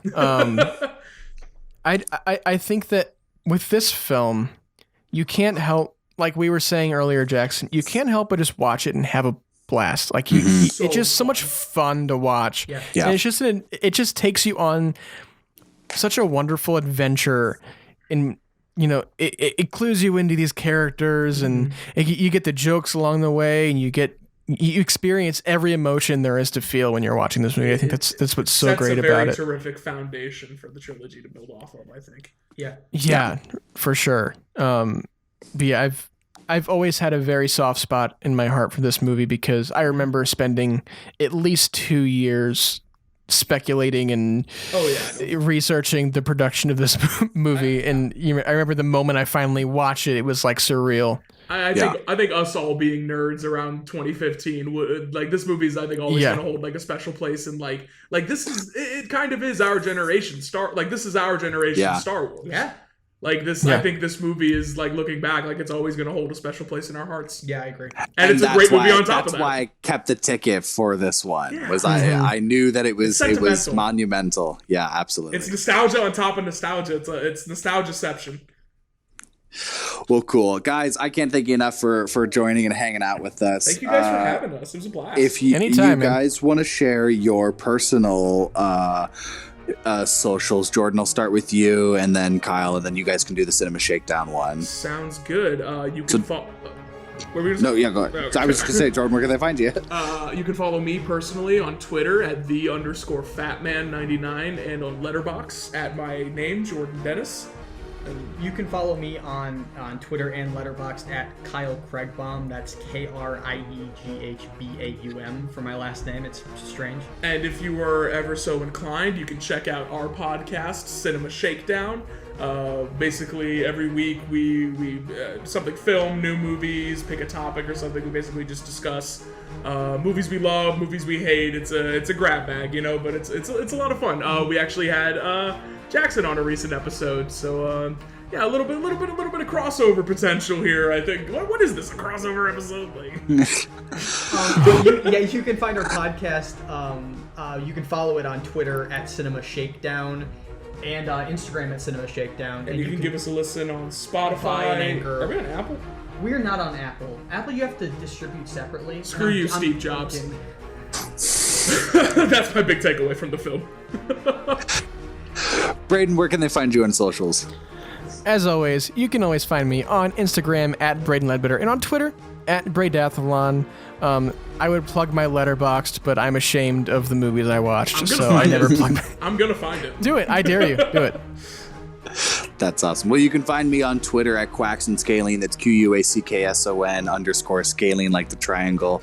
And you can follow my photography Instagram at Deleen_photography. It's DALEEN. And you can follow us and find us on Instagram at Through Imperialized Pod. Our Twitter is at Imperialized Pod. And you can just search us on YouTube, or we're on Anchor. Are we on Apple?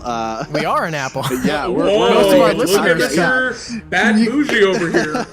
You can look like us up. 60% of our listeners come from Apple, so. Well, that's what's up. Cool. I should have known that.